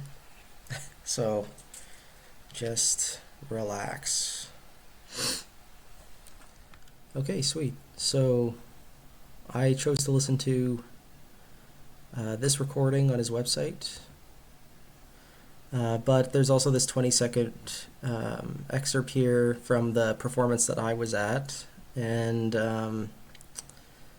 yeah, in addition to the chamber version, there's also a orchestral version. Let me just pull that up. And interestingly, this is like a concerto for piano and orchestra, so if you're interested, he's expanded the work. He probably added a couple movements. Yeah, he added 2 movements to it, and it's 3-2-2-3, 4-2-3-1, timp, harp, piano, strings. So slightly reduced winds, slightly reduced brass, and no percussion, but you do need a harp and a piano, obviously, because it's a piano concerto. So, yeah, if you really like this piece, you can check out this version, which was written 2 years later.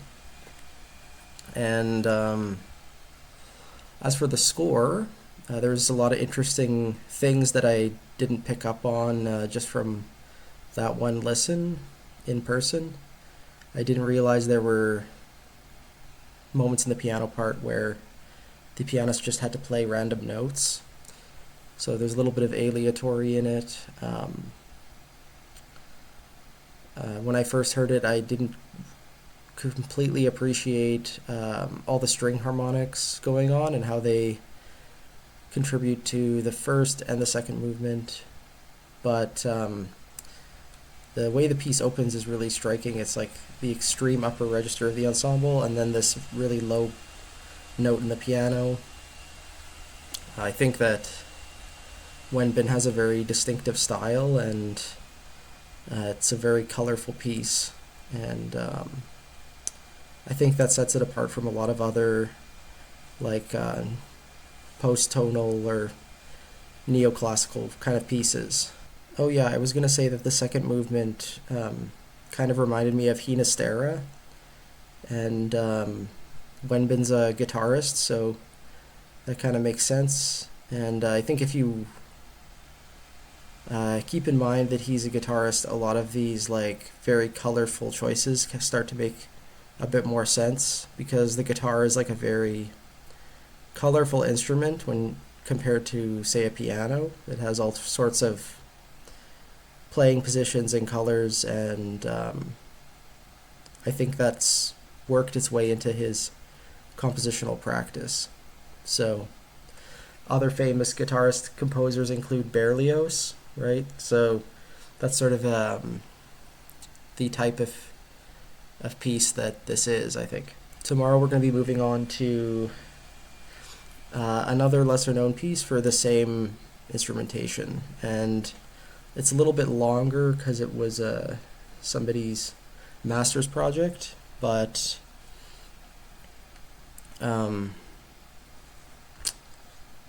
it still is just Pierrot plus viola. So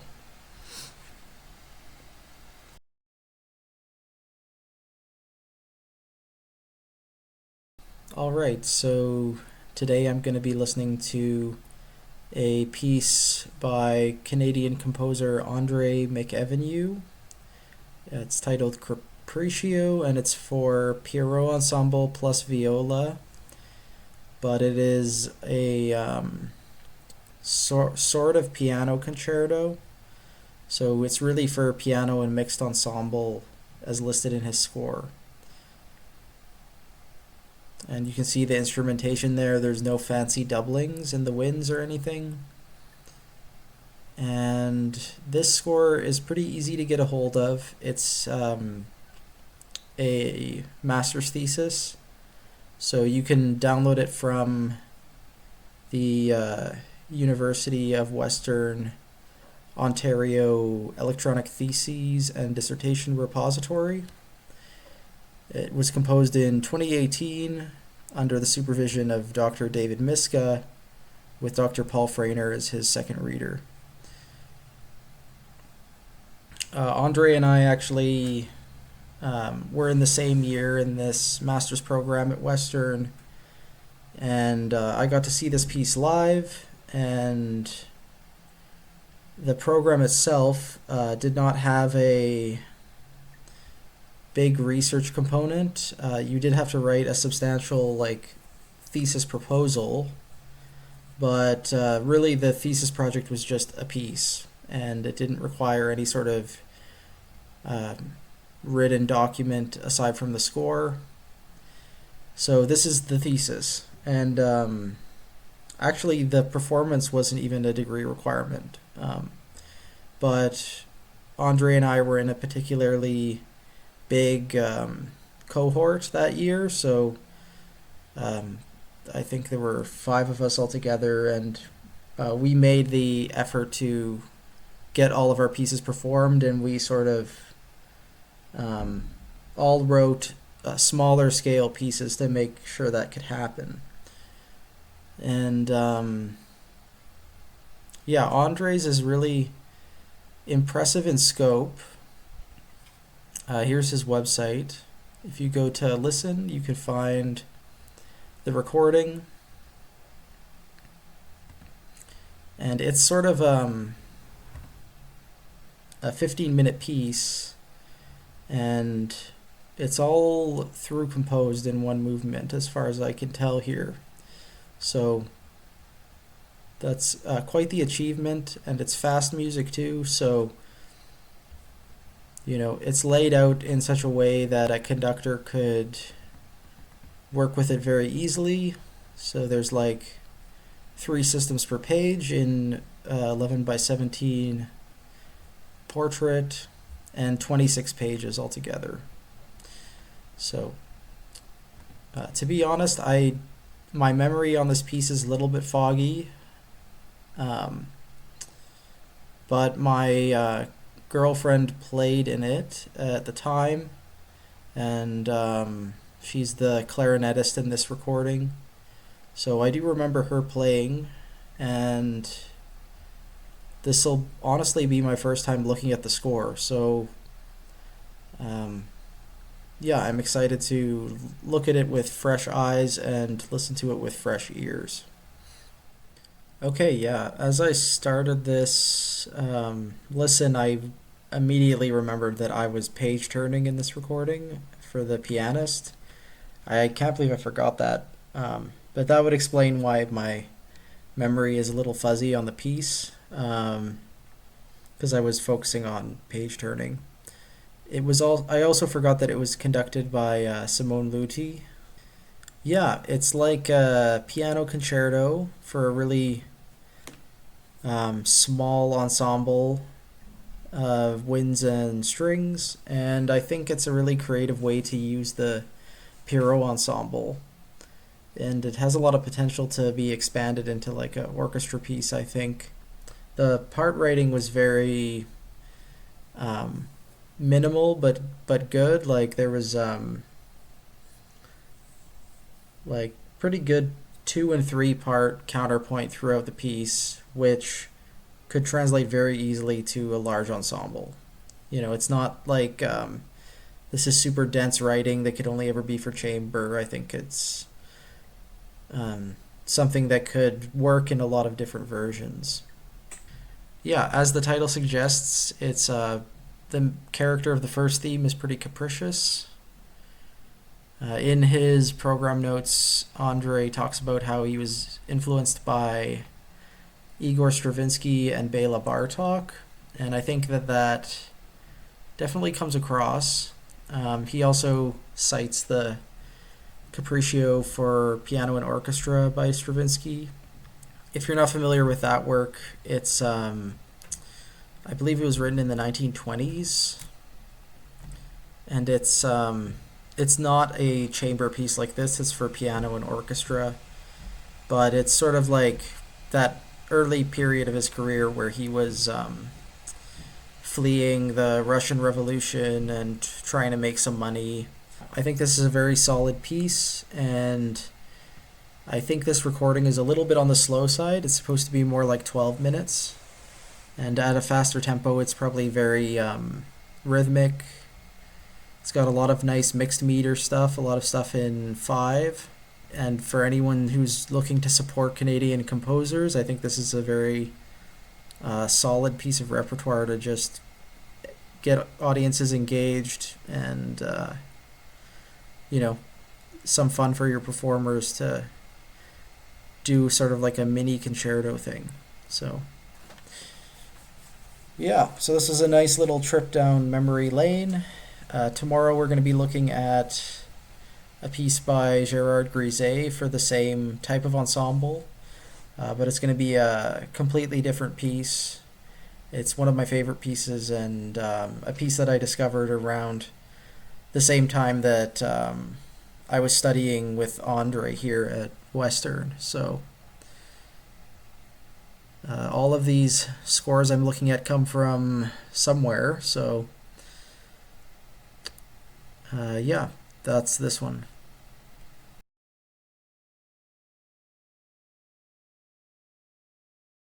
Vortex Temporum is a piece by Gérard Grisey for Pierrot Ensemble plus viola, and it was composed shortly before the composer's death. It was written in 1995. Today I'm going to be looking at this score by Editions Recordi, and I'm going to be listening to a recording of it. Let's do the ensemble research. Why not? As always, Grisey has a lot of performance notes and program notes, so I think I'm going to take a little bit of time here just to go over that with y'all, and then we can get into listening. This is what the layout of the ensemble should look like. So Any order is fine. Grisey suggests that the clarinet and flute be on one side, and then the low strings be on the other side with the violin centered, and then the piano at the back. And it is a complicated piece, so it is deserving of a conductor.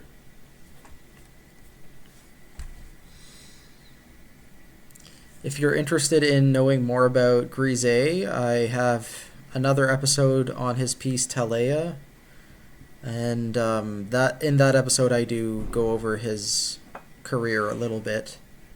There's flute in C, doubling on piccolo, alto flute, and bass flute. So all four flutes of the most common flutes you see in the flute family are played by one player. Then we have a clarinetist playing clarinet in A, clarinet in B flat, and bass clarinet. However, the clarinet in B flat is tuned a quarter tone lower. A similar thing was going on in Talea, where the clarinet in A was tuned a quarter tone lower. But yeah, one player for that, and then 3 string players. The pianist needs a piano that has a third pedal, and 4 notes on the piano have to be tuned a quarter tone lower. And let's see if Grisey lists the notes. Yeah. So the day before the concert, tune the piano normally, except tune C3 down a quarter tone, tune D sharp 4 down a quarter tone, tune A4 down a quarter tone, and tune F sharp 5 down a quarter tone. In this situation, if the piano is at A440, that A quarter tone flat should be 427.5. If the piano is at A equals 442, then that A quarter tone flat would be 429.4 hertz.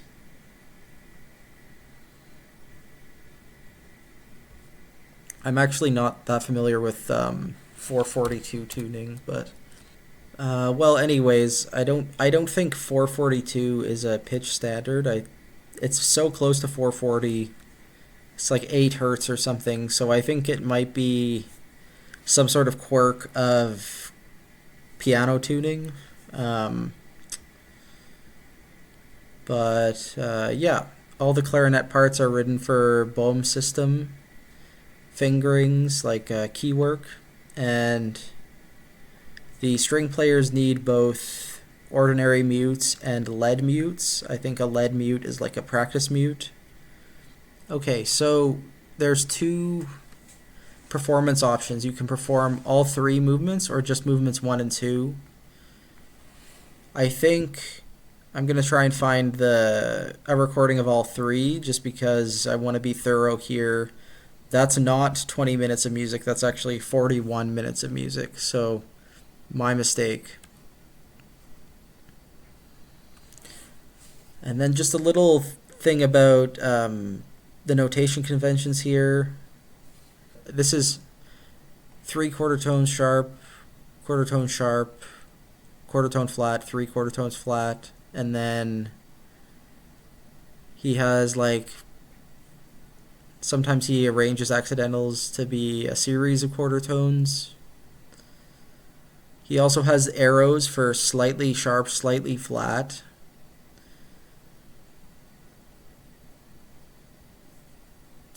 He uses a notation for relative dynamics, so dynamics based on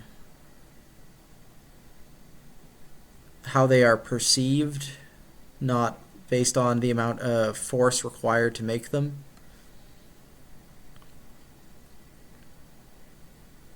And then his sort of idiosyncratic rhythmic stuff that we see in a lot of his scores with the horizontal lines.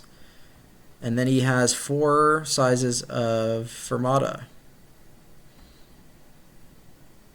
Okay, I won't get too into the weeds here with the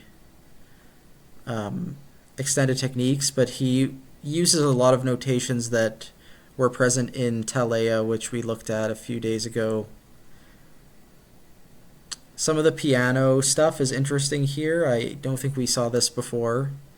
So he has half pedal indications and gradually releasing the pedal or gradually depressing. And if we look at the score,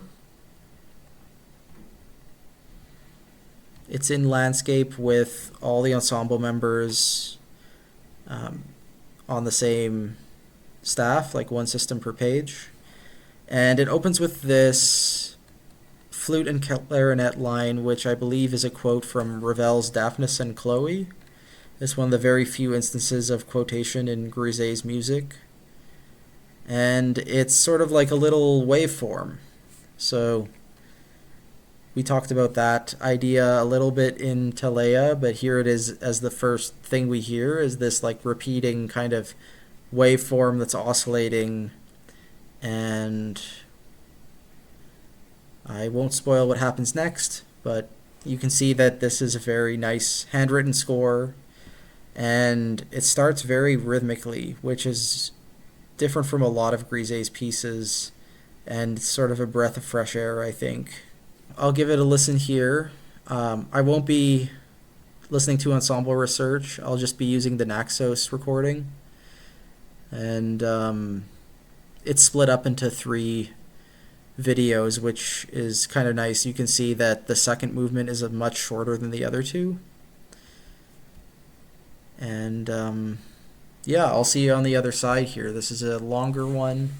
It's a very significant work. It's one of Grisey's last works, and I think it's a must hear. So let me get into it, and I'll let you know my thoughts. Okay, yeah, so a couple of things I wanted to mention before we get into the piece a bit. It's each movement is dedicated to a different composer.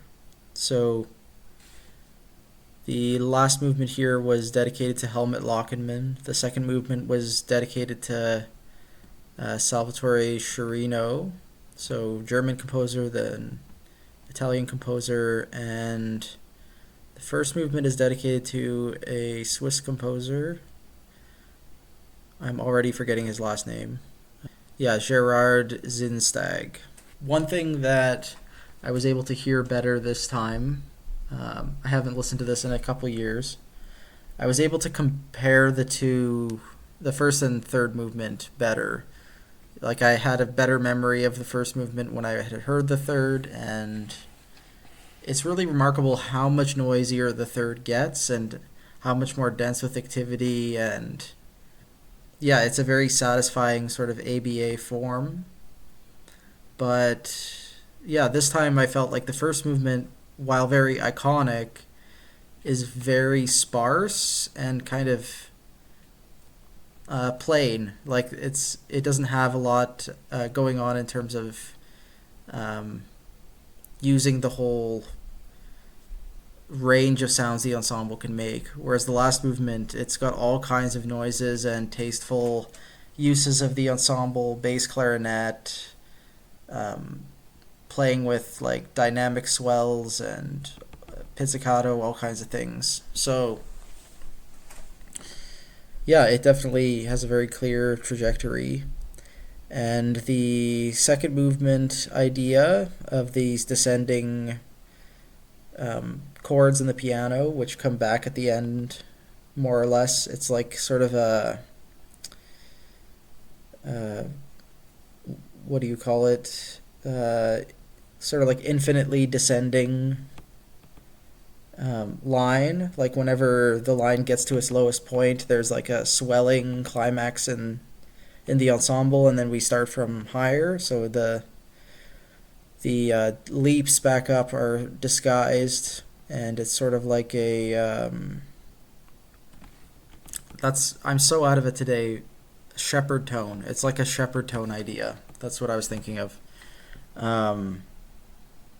Except instead of rising as we usually see them, it's descending.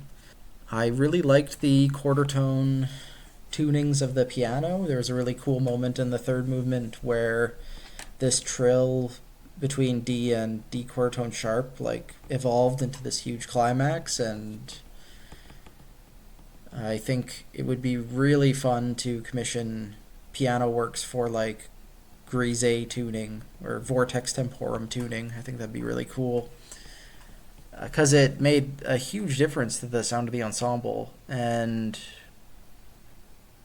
admittedly, like your ear kind of gets used to the four pitches in particular, but that moment in the third movement was still sounded fresh. Like the fact that he saved that trill, so it never got old or anything. It there was constantly new contexts where these four particular frequencies sounded really fresh and contributed to the ensemble. It sounded intuitive, like it sounded like it was just flowing from the composer, and I think that's a sign that it's a mature work, and it really gets you thinking, like, what would Grisey be writing if he lived just 10 years more, because this is like so fresh, and it's in the last years of his life. So this is a big one. I'm glad we got to it, and I'm glad I have the score to it still, because it's a pleasure to look through. And we have maybe 3 pieces left, so we're nearing the end of our journey. And yeah, that's it for Vortex Temporum 1, 2, and 3 for piano and 5 instruments.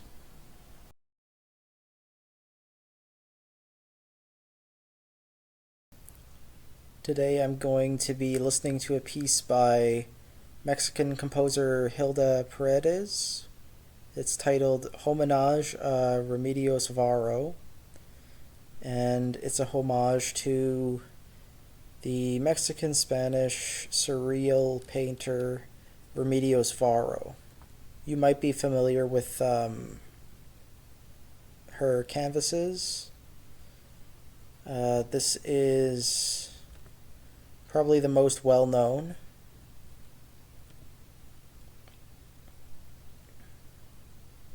Painting of hers, and her paintings are often like autobiographical, and the figures portrayed in them often look like her. So this is sort of the inspiration for the piece. Here's an interesting one, the creation of birds.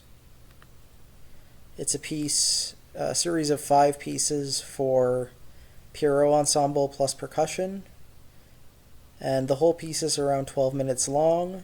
You can find it on her website here. The full instrumentation is flute doubling on piccolo and alto flute, clarinet doubling on A, E flat, and bass, percussion, piano, violoncello. And the percussion list is Glock, vibes, marimba, temple blocks, tom-toms, tam-tams, medium cymbal, triangle, cowbell. This is the first piece in the series that we're looking at that has E-flat clarinet in it, which I find kind of interesting. And this is a perusal score. Yeah, that's all I know about the piece, really. Premiered in 1996 by the Pittsburgh New Music Ensemble, conducted by David Stock. Specifically, this is a series of 5 canvases, which maybe I should pull up before we start listening. So the first canvas is Ciencia Inútil. This is what it looks like. It's a very tall canvas. The second movement is based off of this canvas. Okay, Los Hilos del Destino from 1956. The third movement is based off of this canvas, Premonition, from 1953. The fourth movement is based off of this very dark canvas from 1962, Architectura Vegetal, or Plant Architecture. And then the fifth and final movement is based on this canvas from 1963, Naturaleza Muerta Resucitando. So, yeah, all of these are very mature works by the artist, ranging from the 50s through 60s. So, keep those in mind as you listen, and I'll let you know my thoughts. Alright, so this one I ended up listening to the recording that's up on her Bandcamp instead. This recording is from a larger album, for including like other pieces for piano and tape, for example, etc. I'm assuming it's like subsets of the ensemble. Yeah, so my thoughts on this one, I really liked the dark brooding atmosphere for the first four movements, and I liked how some like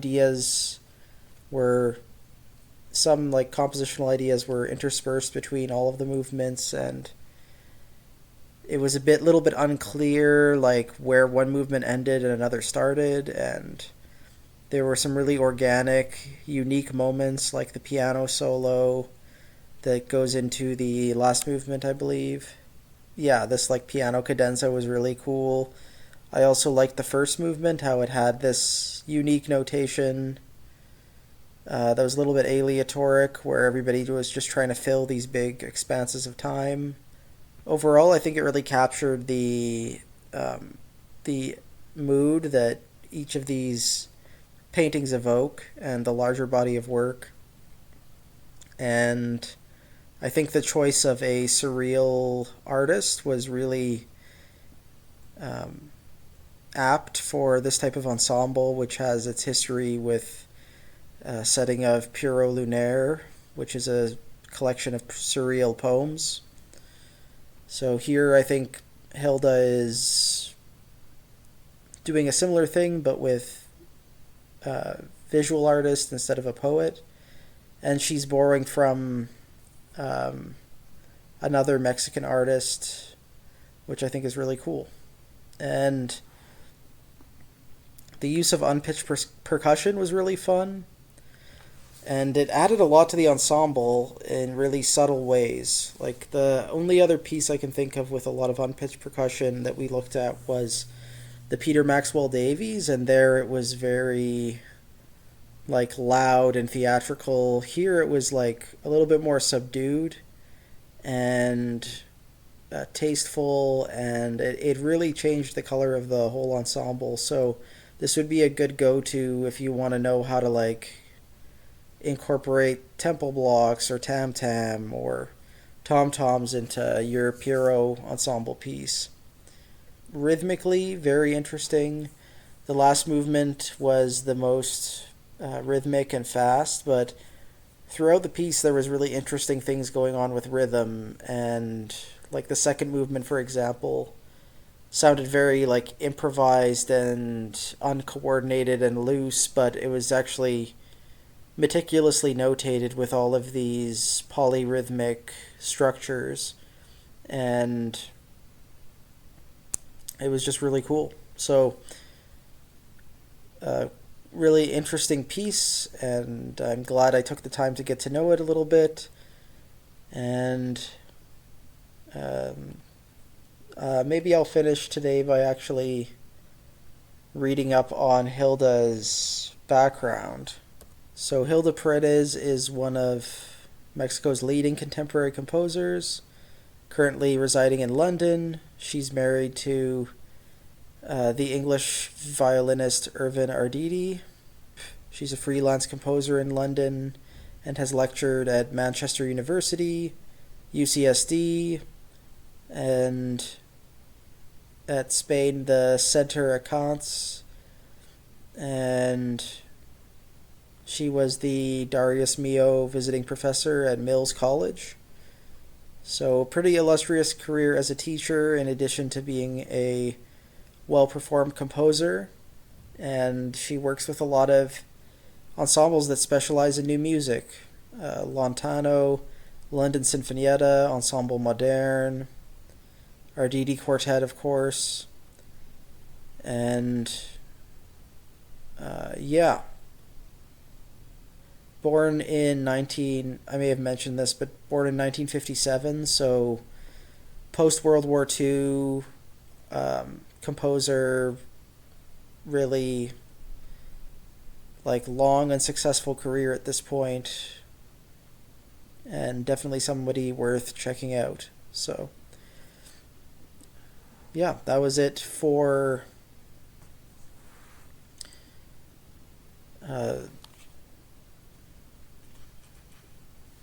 Homenage a Remedios Varo by Hilda Paredes for Pierrot.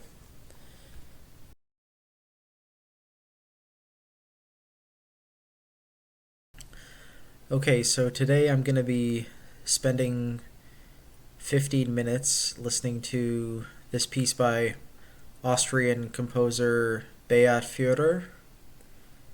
It's titled Gaspra, and it's from 1989. And this will be our series finale for Pierrot Ensemble. It's for Pierrot plus percussion plus viola. If you want to look at the complete list here, the flautist is, it seems like they're only playing alto flute and piccolo. The clarinet is also playing bass clarinet. The percussionist is playing marimba, tam-tams, bass drum, toms, woodblock, and maracas. And if we look at the score here, it's published by Universal Edition, but it's obviously a manuscript in the composer's handwriting. Beat is a conductor, and he founded Klangforum Wien, or Klangforum Vienne, and was one of the founding members. So most likely he was conducting the premiere of the piece from this, and it was neat enough for him to work with it, and I'm assuming the parts were much neater. And yeah, I don't really know what to expect from this piece.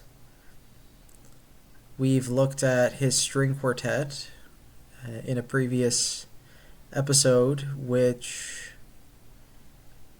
his first string quartet, and I gave a bit more of a introduction to him in that episode, but since that's already out of the way, I think I can just have a listen. And after this one, I'm going to share a few thoughts about the Pierrot Ensemble series as a whole. But it'll be pretty off the cuff today. So, yeah, let's get listening again. And if you're new to the series, the recording is in the description of the video. I would pause it here and have a listen and come back to hear my thoughts. Alright, so this was the Divertimento Ensemble that I was listening to, and it's a really fascinating piece. Very slow throughout and sparse and quiet. Pretty interesting use of silence. And interesting instrumentation choices, ways of subdividing the ensemble, like alternating the whole ensemble with piano, using the string trio as its own like encapsulated idea, and then pairing bass clarinet with cello. I like that he sort of starts the piece with the full ensemble, like the most complicated sort of texture in the piece. It starts complicated, and then he teases out these subgroups later, and it always stays fresh. It doesn't get repetitive. You are waiting for the next thing, and there's 5 or 6 things that could that you're used to happening by the end of it, and yeah, I just think the pacing was really good, and the use of marimba was really interesting, especially pairing it with the piano. So, a really cool piece to end the series on, and completely different from everything else that we listened to. So, my thoughts on this Pierrot Ensemble series. It was a lot of fun, and I discovered a lot of new and interesting pieces. I don't feel like it was particularly cohesive. I felt like every day I didn't really know what I was in for, and it was kind of all over the place. Not just in terms of like the type of composer and style of music I'd be listening to, but also the quality of the performance. Sometimes it was hard to find a good quality one. And the like nature of the piece, like how it came to be, was very different from one to the next. Some of these were like projects that were clearly done as a passion project or a student project, and then other ones were like semi-professional opportunities, and still others were like pieces that composers wrote for their own ensembles that they founded. And I guess that sort of summarizes where Pierrot Ensemble is really at. It's sort of something that people make ad hoc, but there are also established ensembles and student ensembles, and it's definitely not as prestigious or standardized as string quartet was. And it's really its own thing. I think it was a fair introduction to the genre and the medium, but I could not find a through line at all. So take that as you will. And yeah, tomorrow we'll start something completely different. I'm still not sure exactly what, but I will know by tomorrow. So that is the end of our Pierrot Ensemble series.